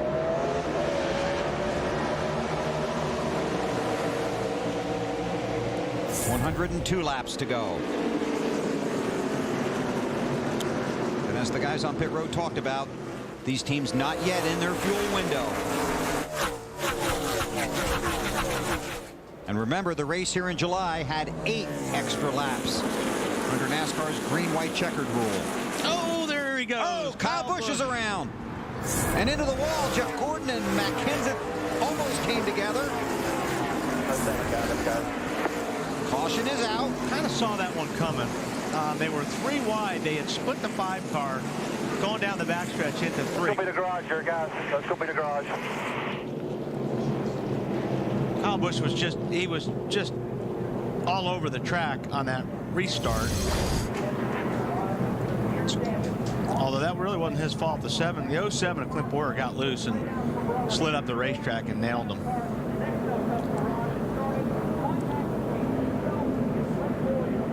Now, Clint Boyer had only taken 2 tires on his stop. Yeah, he got loose. You could see the front wheels were turned to the right. He was trying to save the car.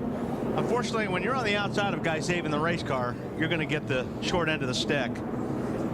On board with Jeff Burton. Hello, come on. Nice job, buddy. Nice job. Real good. Jeff Gordon was right there. Matt Kenseth did a nice job, too, of staying out of trouble. So Kyle Busch, the second of our championship chasers to go to the garage after a wreck here in New Hampshire. Kevin Harvick is the race leader. You're watching NASCAR on TNT.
There's nothing left to lose.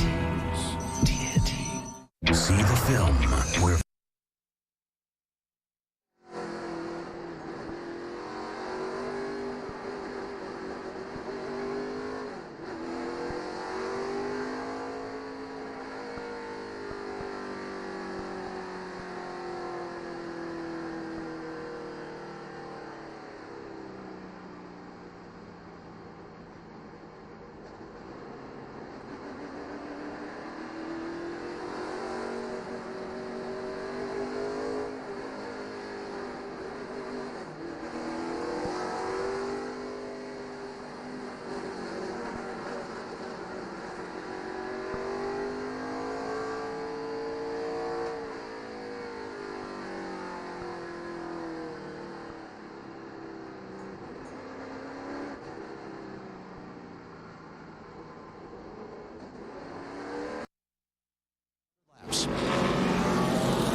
Looks like it's right next to the 29, yeah. like he was saying. Well, that'll make it a little more difficult. Yeah, a little bit. Harvick is the race leader. 202 laps are complete. Carl Edwards, Casey Mears, Matt Kenseth, Ryan Newman, Clint Bowyer all took just 2 tires when they were on pit road under the previous caution. No lucky dog under this caution. It would have been the 5 car of Kyle Busch. He's gone to the garage after hitting the wall.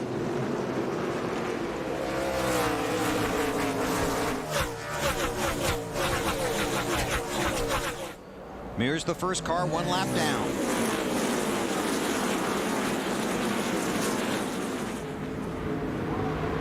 Earlier in the race, it looked like the 2-tire deal worked okay. Yeah. And I think it does for a while. If you can change the 2 tires and the yellows come out at the right time where you're not on those 2 tires for too long, then it does work.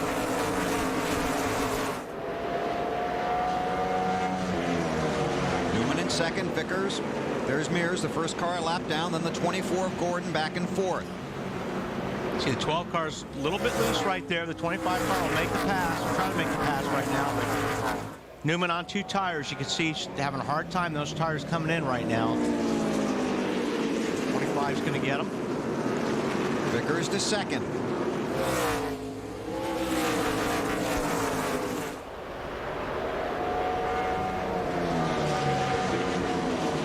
Now Jeff Gordon sets out after Ryan Newman. See Matt Kenseth in the 17. Matson 5th. Jeff Burton is 6th. Tony Stewart, Earnhardt Jr., Carl Edwards, Mark Martin. The top 10. To Marty. Bill, this has not been the debut in the playoffs Hendrick Motorsports was looking for. The 5 car of Kyle Busch back in the garage area. Significant right front damage, as you can probably see. Right rear damage as well. They do have water pressure, so engine-wise, they should be fine. Some of these guys just finished fixing the 48 car not 20 minutes ago. Now they're back here trying to help out, trying to get this car back out on the racetrack for Kyle and keep him in contention to win this championship. Did ask Kyle if he would like to talk. He said he would rather not talk right now. It's been a tough day for the Kellogg's team. Sure has. Oh, another car backwards. Bobby Labonte.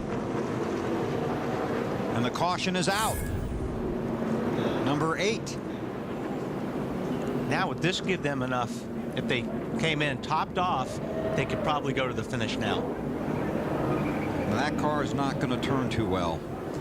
And no need for that, man. That was wrong.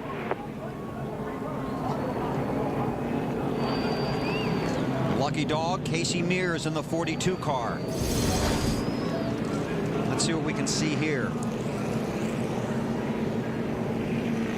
A lot of smoke and Bobby Labonte going the wrong way.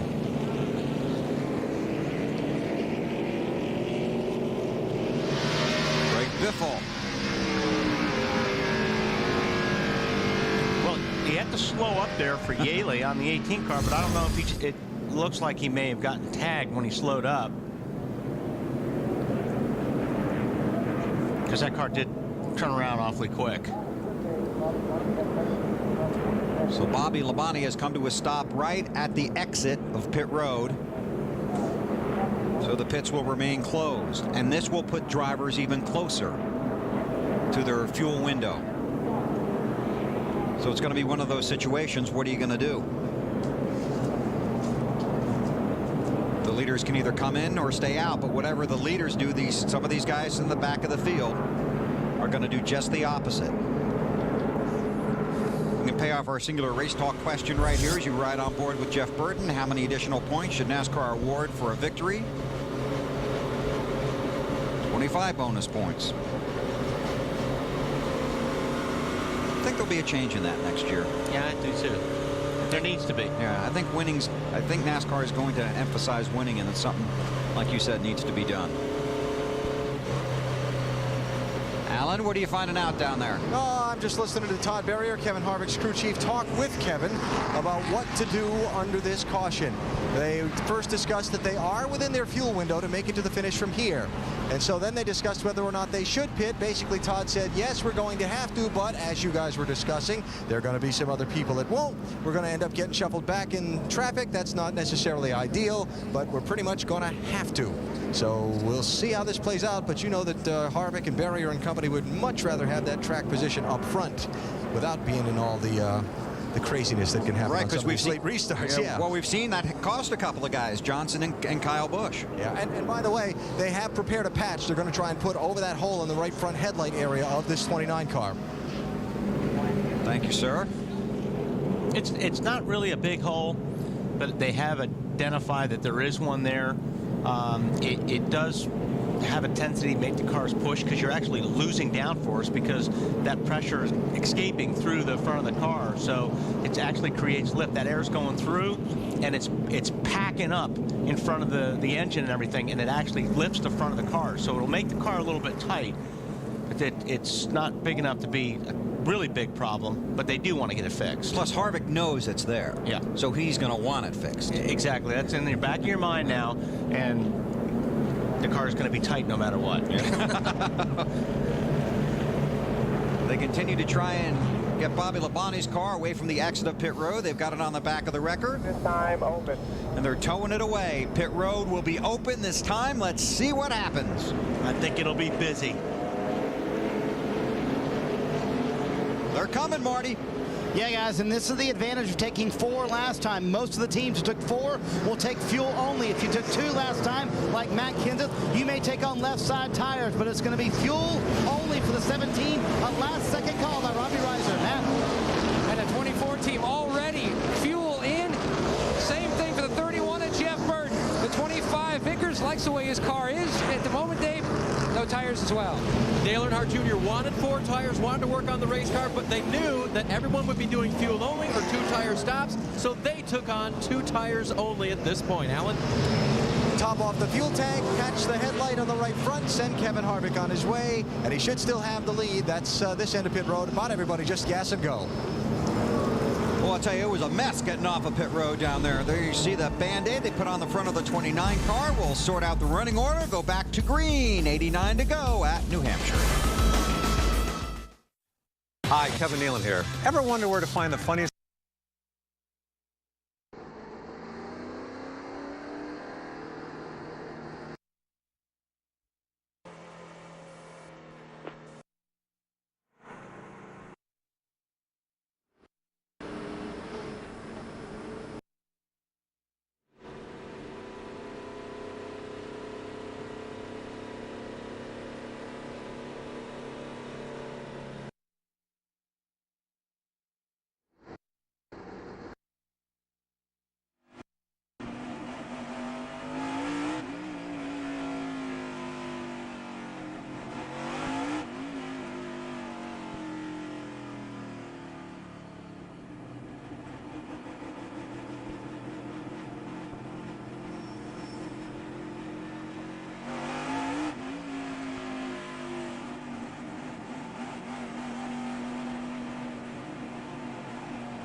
know if he's just staying out or if he's going to stay out there the whole time.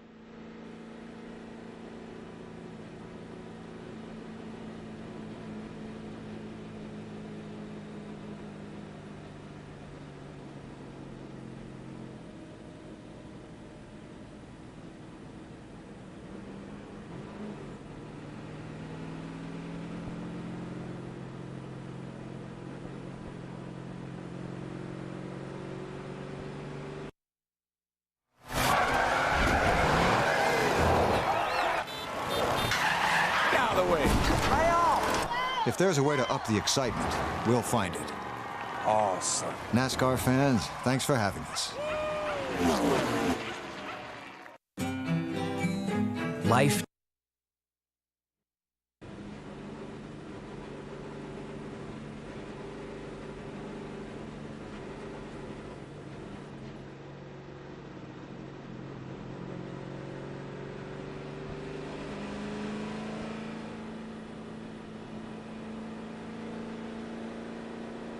You want to go at the line.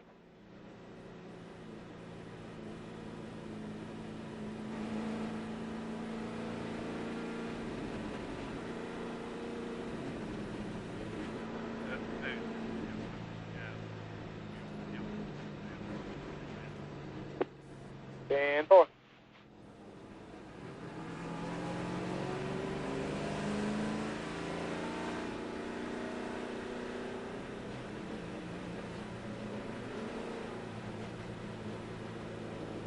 Still at 25, we gotta take our time here. This could be a mess. And 4.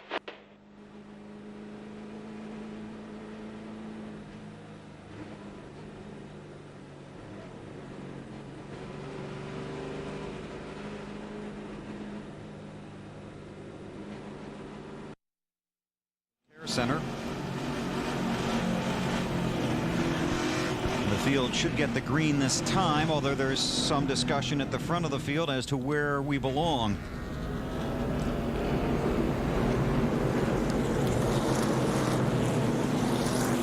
This is where it gets interesting. Because you've got guys that are on tail end of lead lap, cars that are lap down. Some guys are on fresh tires. Some guys only have 2 tires. If these guys don't wreck after this restart, it'd be a miracle. Riggs in the 10 and Michael Waltrip in the 55 did not stop. They're at the tail end of the lead lap. Blaney did not stop. He's the race leader. Harvick got fuel. He's 4th in line. This could get ugly early. Yeah, this is where Harvick's got to be real careful, not force the issue. Just really pay attention to what's going on. We almost, what was that, 55? Yep.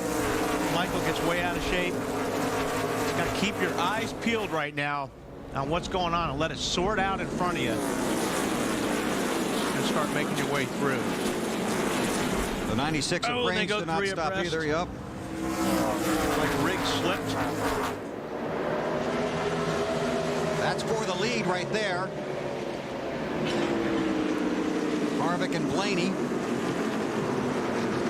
Michael Waltrip up the track a little bit. Harvick trying to pinch it down low. That's really where Harvick needs to be, is on the bottom, because when you're wrecking here, you normally go up to the top of the racetrack. So Vickers has gotten around Blaney for second.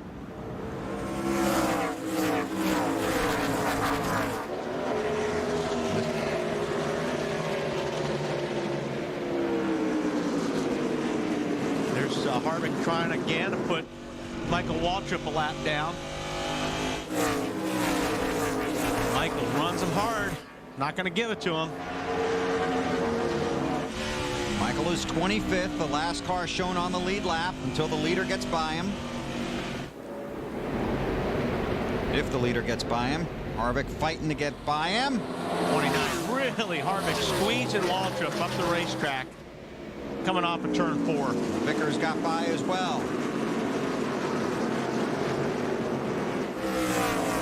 So Harvick runs first, Brian Vickers in second. An update on Harvick from Allen. A couple things there, Bill. First of all, under the caution, Todd Berrier, Harvick's crew chief, asking Kevin to save all the fuel that he can in case we get an extended green-white checker like we did in the July race here, when we ended up running 308 laps. And then Kevin talked about having to be careful threading his way through this traffic, especially with Brian Vickers hot on his tail. He does not want to give up the lead.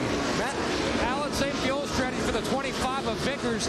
They're good if we go the normal race distance. They are short if we go into a green-white checker situation. Now, he was comparing his car, the 25, to Harvick. Said Harvick can carry more speed into the corner. That's the only place he's getting beat at this moment. Thanks, Matt.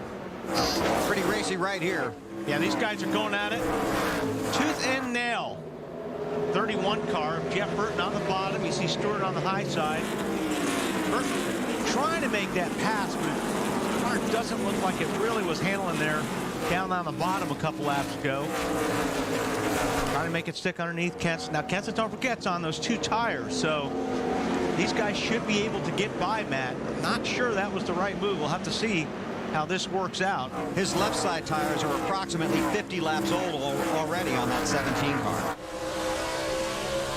So Matt's going to have his hands full.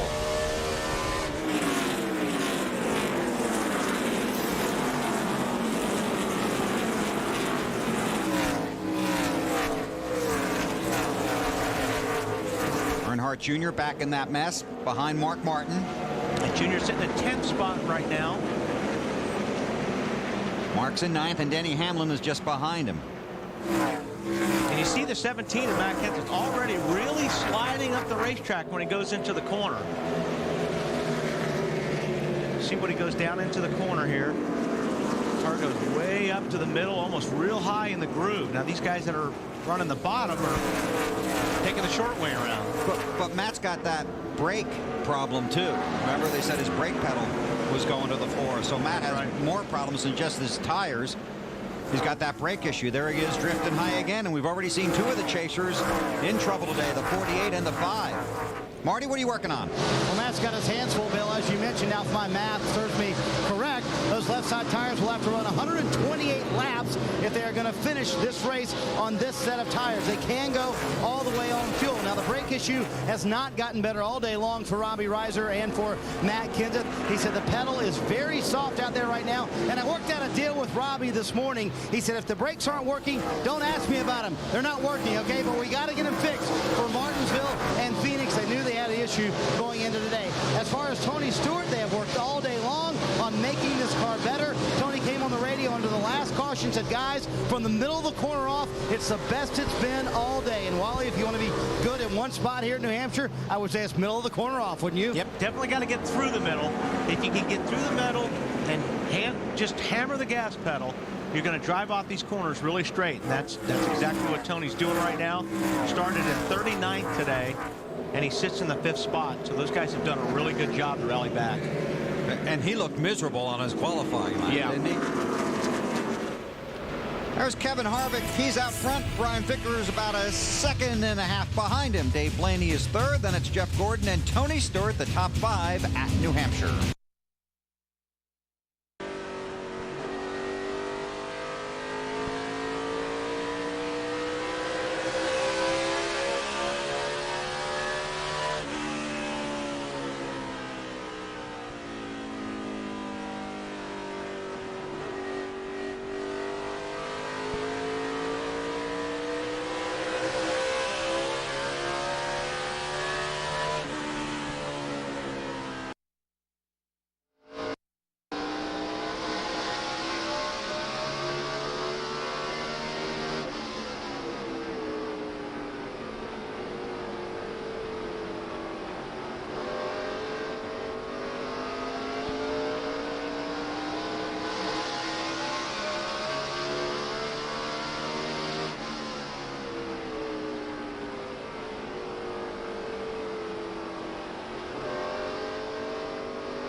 Tight. Oh.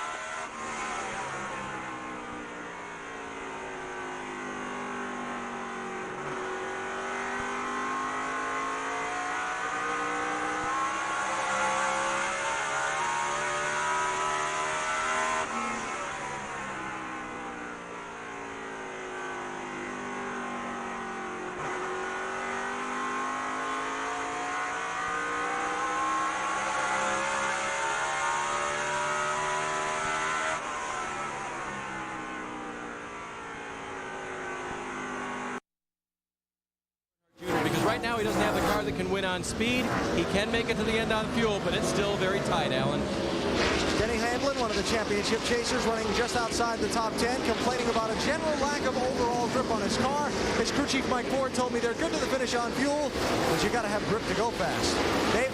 Kurt Busch hoping his car will run well during this run without a change of tires. And the last time they only came in for fuel. Should be okay to the end, Marty. It's going to be one of those days where Casey Kane gets out of the race car after it's over with and is just glad it's over with. He's going to be exhausted. Fell back into the 30s with a flat right front tire early. Now they came down pit road, put fuel in, and they're still 5 laps short from making it all the way. They said, if you can find a place to save fuel, do it. Alan? Pretty nice drive for Reed Sorensen in the 41, but for the last 100 laps or so, he's been complaining about the engine in his car, saying it sounds sick, it hasn't quit, and he's just outside the top 10, Matt. Alan, it's been a struggle for Greg Biffle, currently running in the 15th position. Now, he finished third with this same race car back in July, tried the same setup. They have just missed it slightly most of this weekend, and they are close as well on fuel. Thanks, Matt. That's the top 15 through the field. There are 21 cars on the lead lap. Kyle Busch has returned to the track in the 5 car. He's 24 laps down in 38th. Jimmy Johnson, 66 laps down, runs in the 40th position.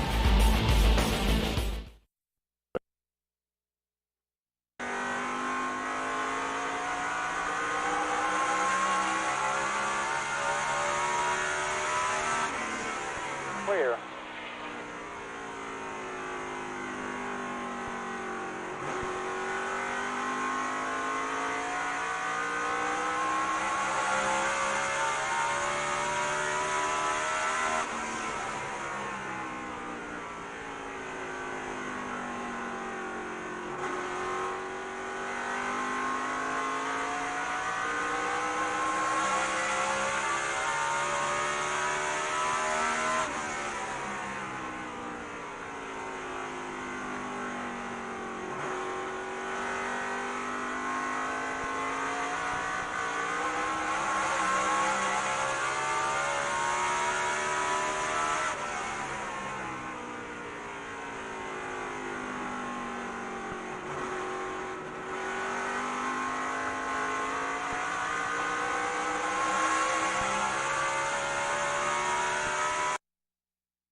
pretty ugly. I was early. 3 guys all in the chase. Only 1 spotter. Allstate Good Hands Award. There's Kevin Harvick. Has just had a fantastic ride today. He's led 139 of the 244 laps. Leads Brian Vickers by about 1.5 seconds. Reminds me of a bush race we've seen a couple of times this year. Boy, when he gets it right, he just has him covered. His teammate Jeff Burton in the 6th spot. More on Harvick from Alan. Yeah, Bill, I talked with crew chief Todd Berry this morning about Kevin Harvick and about the team's approach to this championship and the season in general. Kevin Harvick had the nickname Happy Harvick for a long time, but when things didn't go well, he wasn't the happiest guy. But Kevin came into this year saying he learned a lot about life and about racing and about his place in the business. And Kevin Harvick has been a much easier going, much more not riding the roller coaster guy this year. Todd Berrier told me this morning Kevin doesn't dwell on the bad anymore like he used to. It's better for the team, it's better for him, and we'll keep that up all the way through this chase, hopefully to a championship. Thanks, Alan. Dale Earnhardt Jr. has been trying to work around Ryan Newman. And Casey Kane has caught him. And that's a great comeback. And I know they're short on fuel, but still, those guys were awful. Casey Kane right now sits in the 10th spot, working on 9th spot right now, Marty. And Wally Casey's in a weird place right now because he knows they're 5 laps short on fuel. They keep asking him to save as much as they can on fuel, but, you know, he's also got a fast race car. So do you go here, Wally, or do you try and save fuel? Do you try and make it to the end, hoping for a caution, or what do you do think here? Wally's going to say? Well, he's going to say go, but I mean, he's also got to keep in mind he's only got 10 races trying to win this championship too. Well, it's going to be real tough to save 5 laps worth of fuel. But, yeah, you just got to go for it. So at least you're going really fast. Yeah, at least you're going fast and you're having fun doing it. It's no fun when you've got to try to save fuel. Boy, the 8 is just shoving the 12 right now. I think Junior's probably, I mean, this is 4th position. So Newman's racing hard right now, but Junior just can't find the spot to get around. Now he's going to work on the high side, and is that going to work? No, that's not going to work either. He's trying everything he can, though. Dave? And he radioed to the crew, help me out. What that means is my spotter go talk to the 12 spotter. But again, Newman racing for position. Wally does not have to move out of the way. Junior's going to get him finally on the inside. And this is good news because Junior wasn't sure his car would be corrected by simply adding 2 right side tires. And it appears to be moving forward. He restarted 11th. And this, I think, is the fight for 8th. Yes, it is. And he finally got him. Kevin Harvick up front, 1.5 seconds ahead of Brian Vickers. That's a good battle back there for 8th. It's Newman, Earnhardt, Kane.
clear.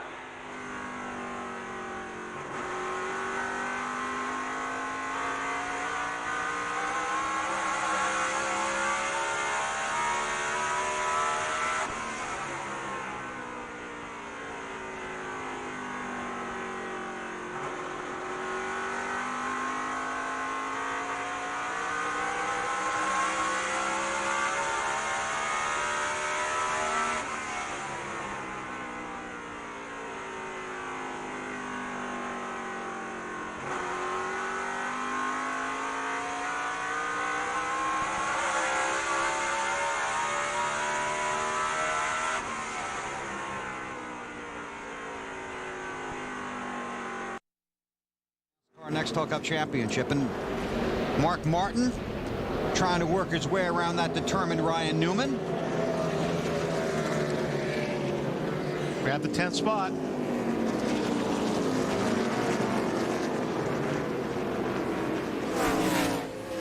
You talk about Harvick and Burton, who runs 6th, and it's just a tremendous salute to the way Richard Childress has turned around that entire operation there.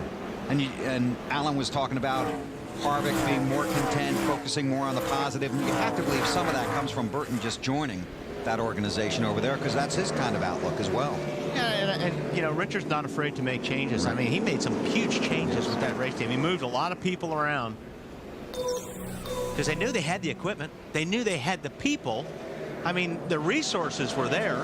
They just needed to put the pieces in the right place, and they finally have done it. Got 2 drivers in the chase. Schrader in that 21 car is scored 34th, 5 laps down. That's the car Harvick just got by. Harvick leads. Burton's in 6th, and Matt has an update there. Bill, he's faded to about 9 seconds back of his teammate Kevin Harvick. Now Jeff Burton just came on the radio back on lap 256 and says, I've lost the handle on exit, and this car just will not turn, will not roll through the center of the corner. That's his biggest issue right now, just trying to hang on to this 6th place run at the moment. And that's been the story of this team for the last 5 or 6 races. They go out and they'll lead laps and they'll dominate, and then when it gets to the closing stages of the race, the car gets to a push, and that's what they fight.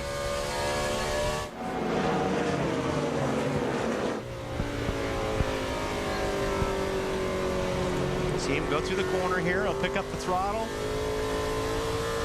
Really can't pick up the throttle very aggressive, and like Matt was saying, if the car's tight, you won't be able to, because you've got to wait for the car to turn further before you can get on the throttle. So you're rolling here, now you start picking up the gas. You should be flat in it right there, but he's not flat in it till way later because the car's not turning. If you get on the gas like where I want to put it, you would have hit the wall if your car's tight. So he's having to wait on this car to turn far enough before he can get hard on the throttle. And no pressure from behind, because he's got a 4-second lead over Matt Kenseth, who's in 7th. Burton runs in 6th.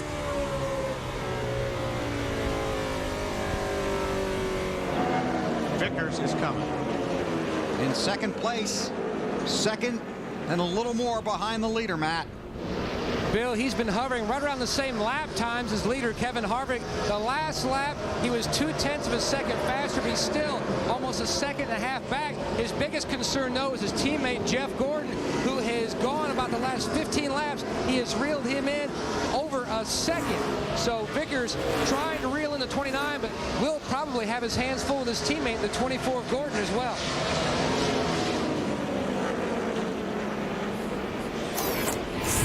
Harvick out front, then Vickers. Just 38 laps to go here at New Hampshire.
caps off, guys, for race.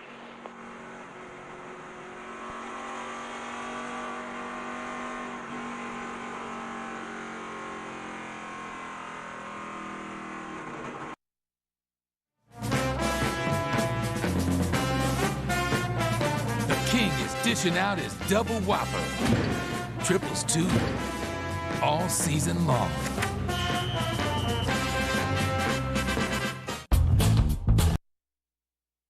But, you know, we're passing people at the start. That's all the time we've been passing people. 10-4. Go 1 out of the right rear. Clark, I need you to take 2 out of the left rear. 2 out of the left rear.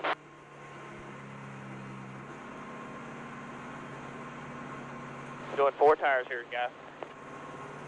It's going to push in the middle. It's going to boat in the middle.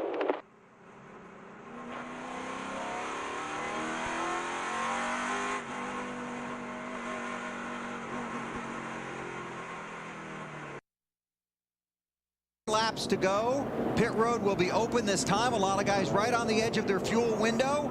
And most of the leaders appear to be staying out. Tony Stewart headed for pit road, along with Dave Blaney. Matt Kenseth is in. I figured they would have to come in. Earnhardt, Casey Kane, Marty.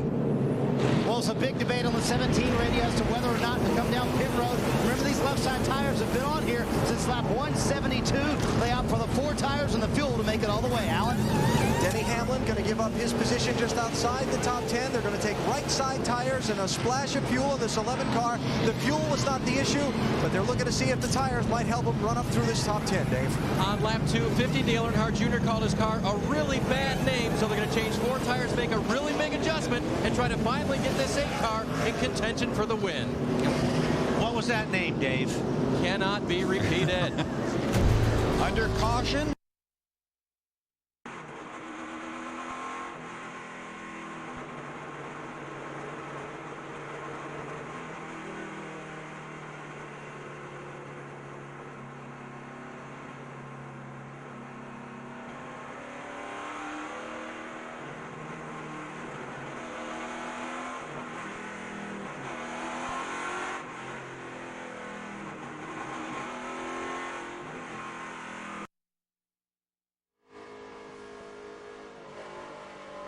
Plus, we're going to have to fight all that lap track.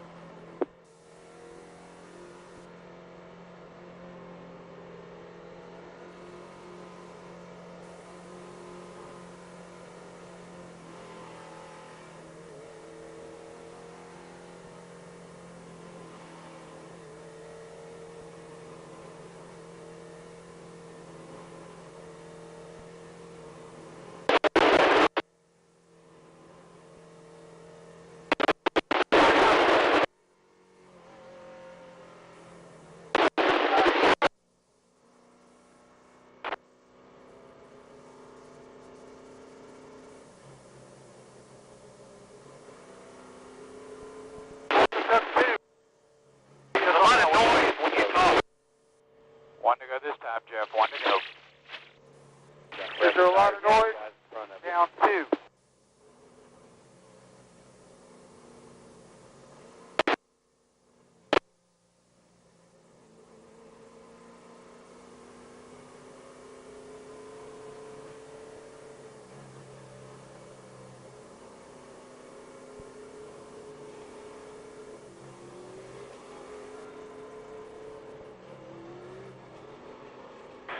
Exactly 30 to go when you take the green. 30 to go.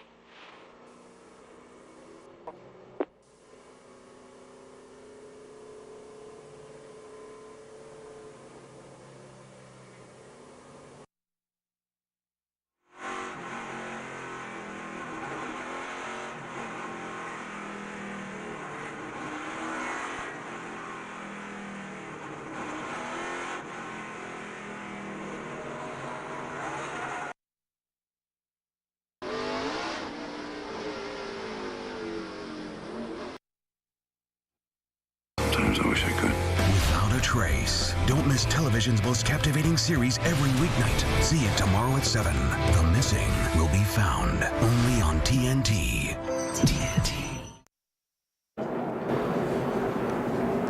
Field is coming to get the green. There will be 30 laps to go when the green comes out. The top 4 drivers, Harvick, Vickers, Gordon, Burton, did not pit.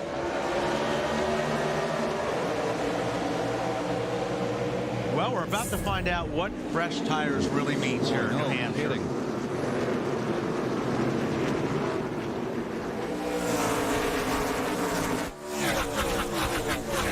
Matt Kenseth restarted 10th. He took 4 tires. Black flag the 96 of Tony Raines for jumping the restart. He will come to pit road. 3 wide back there.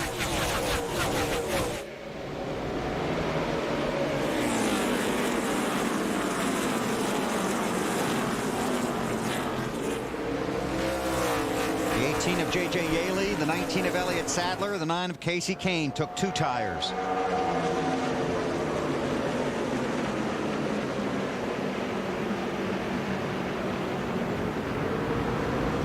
Scott Riggs brought out the last caution. Popped it. Was it right front? Right front tire looked like it blew going down into turn 3. The report from pit road is they melted the bead on that tire. And that's from your brakes? That's from your brakes, yeah. Get too much temperature on the front brakes.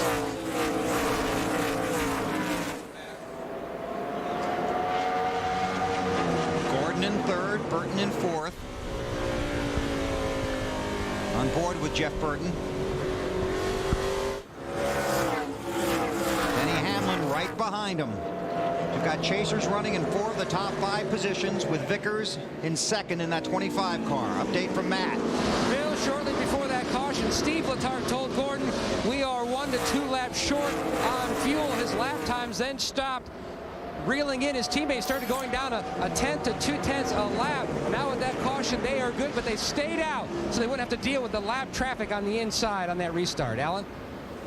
Denny Hamlin's team using some strategy came down pit road from 11th spot, got 2 tires only, got out in 5th and took this restart. He's pressing Jeff Burton to try and get 4th. Mike Ford told Hamlin, you're the first car with the freshest tires. Let's see if we can get some of these guys.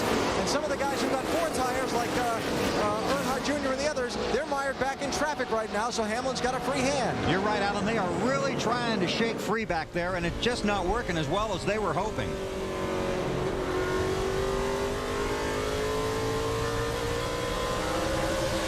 And we're going to find out really how much fuel these guys have, if they truly do have enough. Harvick, Vickers, Gordon, Burton, Denny Hamlin, the top 5. Want to show you what happened to Scott Riggs' car. He brought out the most recent caution, coming right at you.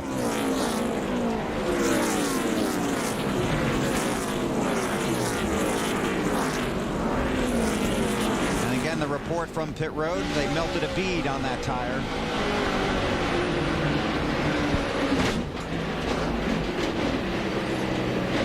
So that's what brought out the most recent caution. Dale Earnhardt Jr. working over Matt Kenseth.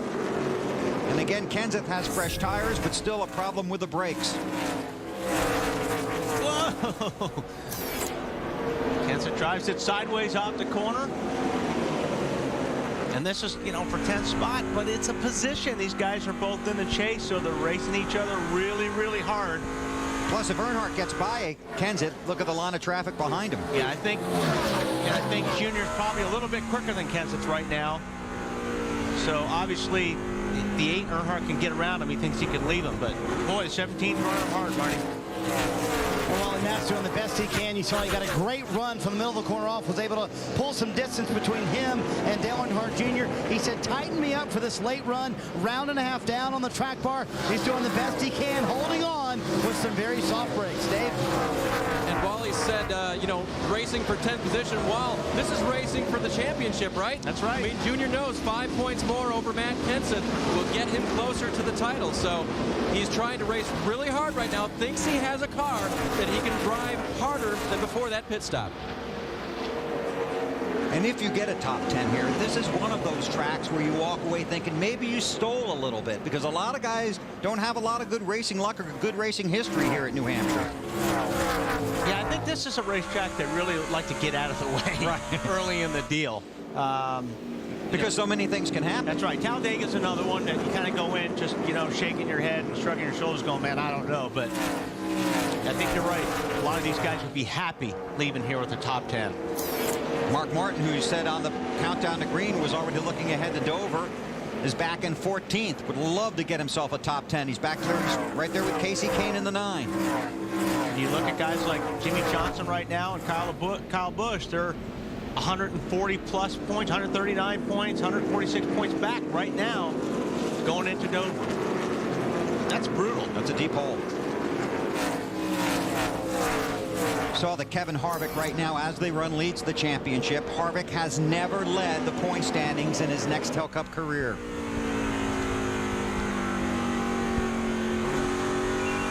Earnhardt looking at Ryan Newman. There's Mark and Casey Kane, two of the guys in the chase. This is for 13th. Marty?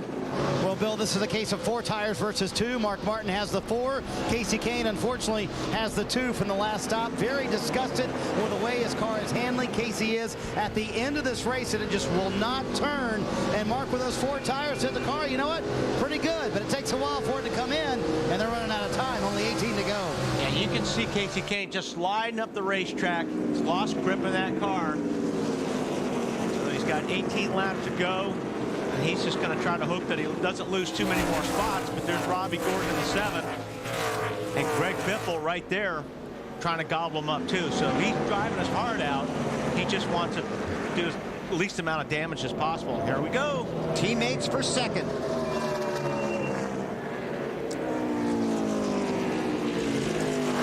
Vickers in the 25, Gordon in the 24. Gordon is in the chase. Vickers is not. Vickers is hunting for his first Nextel Cup Series victory. This goes on about a 1.5 seconds behind race leader Kevin Harvick.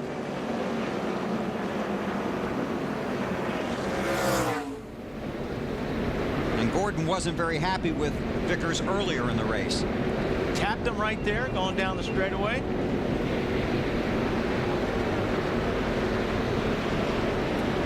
They just told Brian Vickers, let him go. He's much faster than we are at the moment. They've got a great run going on for the 25 team, as well as the 24. Looking at the bigger picture, his 5th championship. Remember, these two were battling earlier.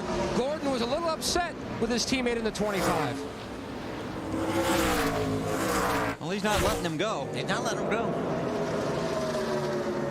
See, this is when Vickers is thinking back. I remember what he was doing to me earlier in the race. Yeah, he didn't just let me by. Made him work for it. That'll probably come up in a meeting on Monday.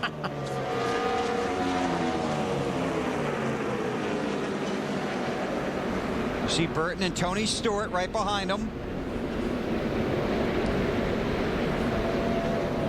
Meanwhile, Kevin Harvick has pulled away to a 2-second lead, Alan.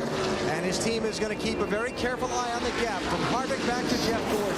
Just before Gordon finished the pass on Brian Vickers, Todd Berrier told Kevin Harvick, Jeff Gordon's been running some slightly faster lap times than you. I'll keep you posted.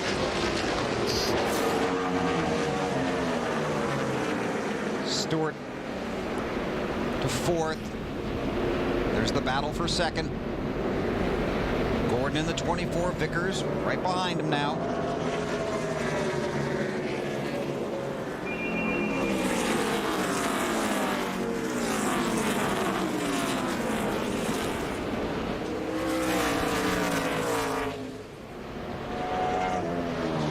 Yeah, they're not worried about the brakes anymore. I mean, they're all running as hard as they can right now. Certainly nobody's worrying about fuel. 13 to go.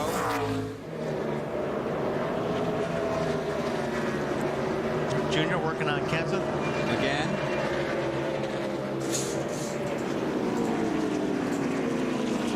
Junior's been pretty fast. I mean, watching his lap times, and his lap times have been very good. A couple laps ago, he was the fastest car running, but he's been having to pass a lot of cars and race with guys.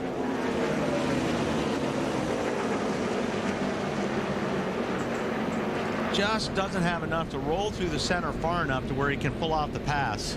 He's working awful hard, Dave.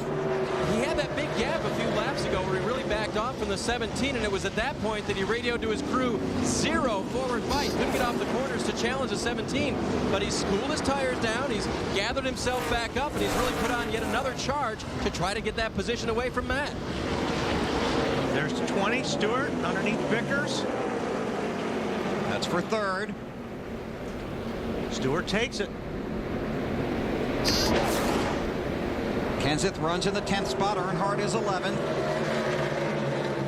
Again, these two drivers are in the chase. Matt Kenseth is just going to be whipped after this race is over. How about him, Marty? And Bill, remember, he's doing all of this for the brake issue that just has not worked all day long. A very soft pedal. So what Matt's doing, he's letting off 3 or 4 car lengths earlier than everybody else, at least he was earlier in the race. But that allows him to get back to the gas, not use as much brake in the middle of the corners. And plus, the car is handled fairly well in the second half of this race. And when your car handles better, you use less brake, and that's really helped out the 17 as well. Now you've got Newman working under Earnhardt, and he's got the advantage right there. Mark Martin right there taking a look, deciding which way he wants to go. Earnhardt's car just wouldn't work in that low groove. Just couldn't get it done down there. He just can't get through the center, and Mark Martin gets underneath both of them. That? Mark Martin with the move. Caution is out. Kyle Petty has lost an engine, it appears.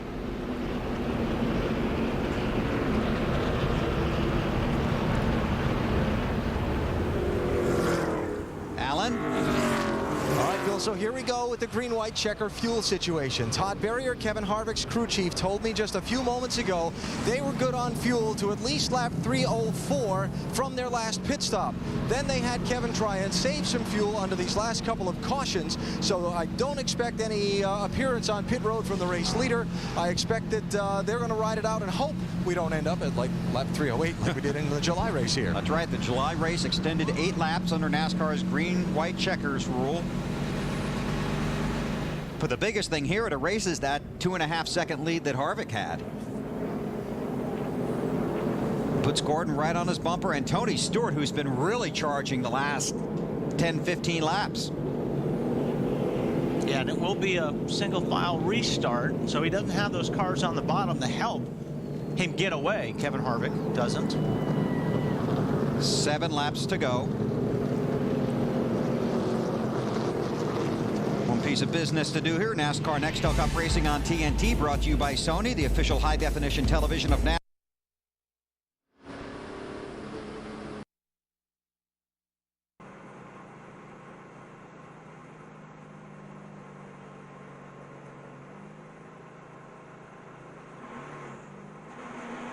Then the 12. 8, then the 12.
You want to go when you get back around here. Clean them off real good.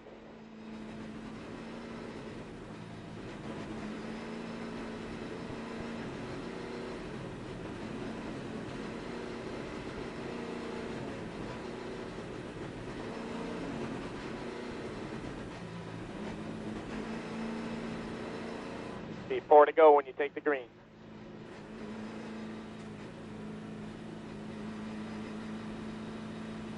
Taking you up on your offer, holding the rep for 5 laps. You can do it.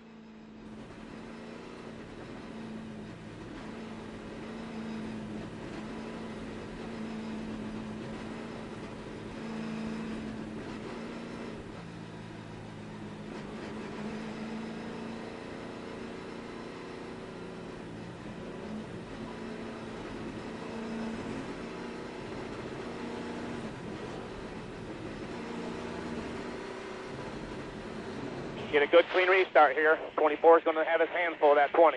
Just drive away, take her back.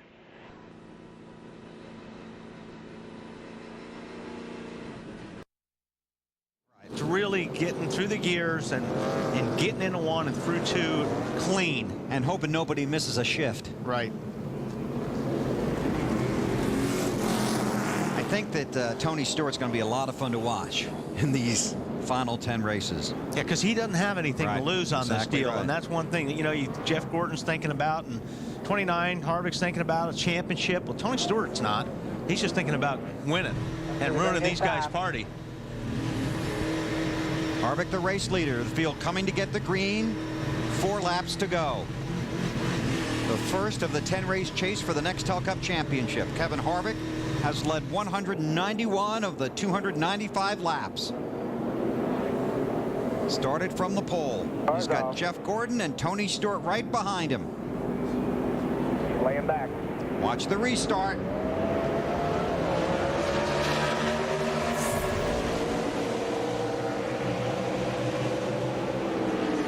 Stewart to the outside of the 24. That's good for Harvick. These guys running side by side, but Tony Stewart cleared him quick. Stewart to second. Come on. Stewart on fresher tires. Harvick did not want to see that on his car in his mirror. Vickers back on the bumper of Gordon. What was that all about? Casey Kane back in the middle of all that, but Robbie Gordon was the car swinging far to the inside. Denny Hamlin trying to get that spot away. 4th spot from Vickers. Got him cleared so far. Field through turns 3 and 4. 2 laps to go. Does Harvick really have enough fuel? Does Tony have enough time?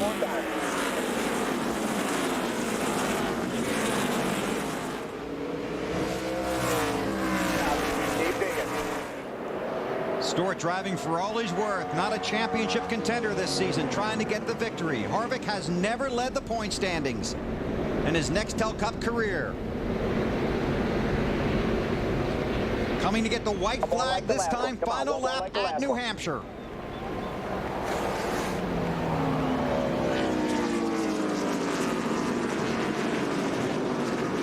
An impressive season so far for Kevin Harvick and for Richard Childress Racing. Has 2 drivers in the chase, one leading this race, 1 in 7th.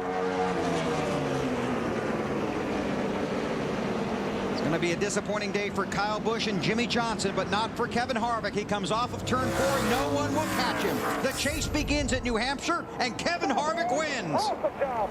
Way to jump on this thing, man. Oh! Trouble. Truex coming off of 4. Oh, right. Oh, man, he gets Quapple and Tony Raines.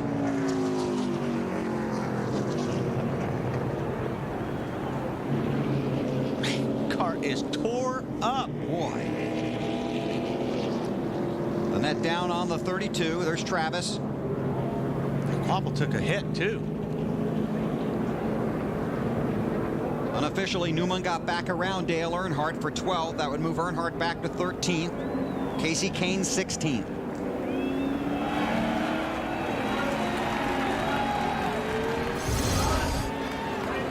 Let's see. Looks like the 1 car gets a little bit sideways, getting off of 4, and the 40 car, David Stremme, just gets into him. And then he just slid up in front of all these other guys. He got the 32, and the 32 got Raines in the 96. Pretty much the end of a miserable day anyway, boy, for Martin Truex.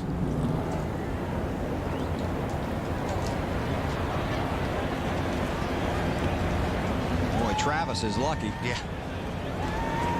Here they are coming off of 4. Yeah, it's just Martin just got a little bit loose getting off of 4, and Stremme was right under his left rear and kind of finished him off.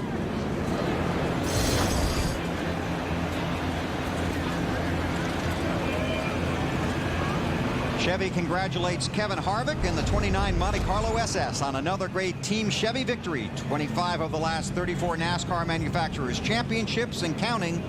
Chevy, an American revolution. Dave? With Todd Berrier now, the winning crew chief. Last week I said maybe after that win you guys were the guys to fear, and you didn't necessarily give me an answer. What about now? We got Dover next week, and a lot more after that. So now, there's a lot of racing left. I mean, obviously we started out right, but we got to keep it up. Momentum's a lot of it. Attitude's 80% of the battle, so we ain't got but 20% to fight. So obviously we're better than we could be. Your short and intermediate track program has been very good this year, a couple of wins, and you have a couple more of those tracks coming up, Todd. Well, the plan is to win all we can win. We got to go at it as hard as we can. So we're just real fortunate. Just thank the Lord for having a safe race and a good race car, and they're letting us live this life we're living right now. 29 in victory lane. Crew chief Todd Berrier made the calls today. Matt? This one had all the drama. Jeff Gordon close on fuel, and then a late restart. What happened to the car in the restart there, Jeff? No, we were bad on restarts all day. Our car was just set up for the long run. We showed that early on, and we lost the handling on it a little bit there towards the middle of the race, but that last set of tires was the best one we had all day. And Tony had 4 tires or 2, whatever he took, and we. I'm happy, man. I'm happy. This is a great way to start the chase. We led some today, and we let Harvick get one, but he's been strong all weekend, and we'll have our weekends where we're that strong, and we'll take a 3rd place when we can get it. But we did the best we can, made on fuel. Hard to beat those guys on tires. I knew if I went to the top, Tony's going to go to the bottom, so I tried to protect the bottom where I was best. I saw him run all day, and he got by me on that side. Strong top 5 finish for Jeff Gordon. Now let's go to victory lane and Alan Bestwick. And here comes the winner, Kevin Harvick.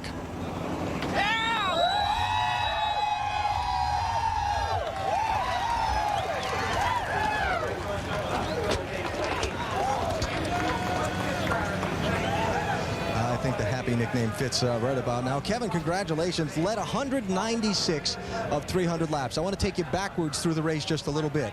When the caution came out late and erased your 2-second lead, and then you saw the 20 car come up behind you. What were you thinking? Well, I was thinking that it's a good thing we're on a restart because it's hard to get these cars going, but got to thank Reese's. Glad to finally get them into victory lane. We've had a lot of success with our GM Goodwrench car, but man, this thing was a little bit tight in the beginning. We made some really big adjustments on it through the day, so just have to thank Todd and all my guys for making this thing better through the whole race. A race like that, when you're out front so much, looks easy from the outside. Was this a difficult race, or is it easy when you're out front like that? Well, it's good for your car. You can save your brakes and save your tires and save a lot of things. So I tried to tear it up a couple times today, just probably being a little bit too aggressive. But all in all, I was really worried about the 24 if he got around in 25. So restarts didn't hurt us at all, and we were able to keep going forward. What does championship momentum mean for you? You've certainly got it. Yeah.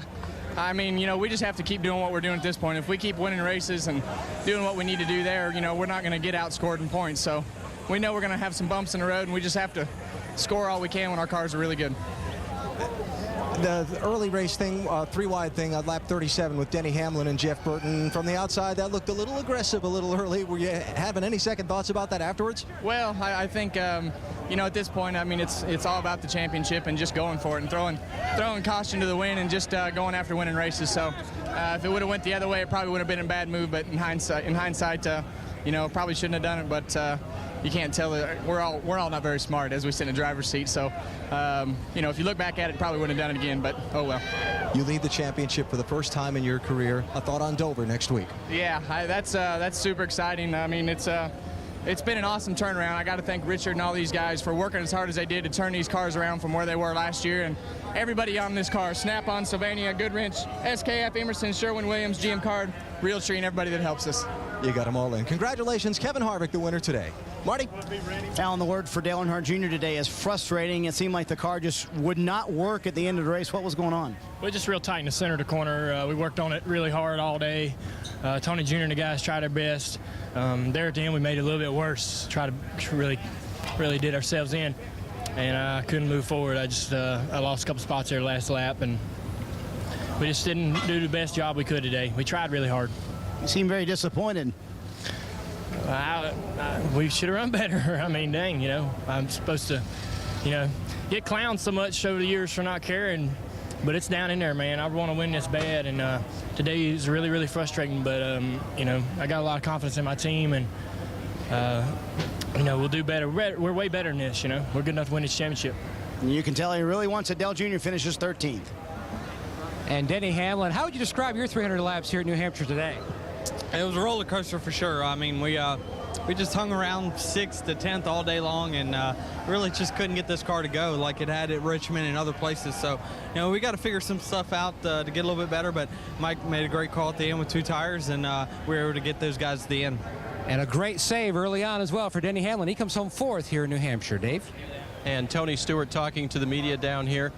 And going to take a minute with us now as well. And Tony, I'm going to go with the subject that you were just discussing. You raced to a 2nd place finish today, but it was a little tough to race around the chasers who were trying to race for championship around you. Well, it's the first time that we've been in this situation, being on the outside of the chase. I finally have the answer to the question that when people always ask, well, if you could change one rule, what would you change? And I'd have made this day a 2-race deal. I'd have had 11th to the rest of the field in points, run their own 200-mile race, and then I'd have had the top 10 guys run their own 200-mile race, because it's very nerve-wracking to race those top 10 guys in points and race them hard for position and feel comfortable. You're so timid around them and scared that you're going to, if you make one little mistake around them and cause them to have a wreck like the 48 had today, you've just ruined a guy's chance to win a championship. And I know what that felt like last year. I appreciated all the guys around us. It just makes it really frustrating to have to race those 10 guys. You respect them, and that's why you race them with such caution. But it makes it really hard to go out and race for wins when you got to worry about that. So but the good thing is, we had a good day. We had we had a situation where, we either stay on the racetrack and probably run 3rd or 4th to Jeff and those guys, or we can come in and take a chance on trying to win the race. So I'm glad we made the call that we made. Worked out for us, and we got the 2nd with it. Interesting perspective, Bill, from the still reigning champ and 2nd place finisher today. Thanks, Dave. 4th win in 2006 for Kevin Harvick. His 1st win at New Hampshire and his 12th race here. His 3rd win in the last 6 races. His 7th top 5 in the last 10 races. You want to talk about momentum. That 2019 has it. See, Matt Kenseth came home in 10th. Mark Martin got the 11th spot. Dale Earnhardt Jr., you heard the frustration in his voice, back to 13th. Casey Kane in the 16th position. 22 cars finished on the lead lap. And here's the page people are going to be talking about.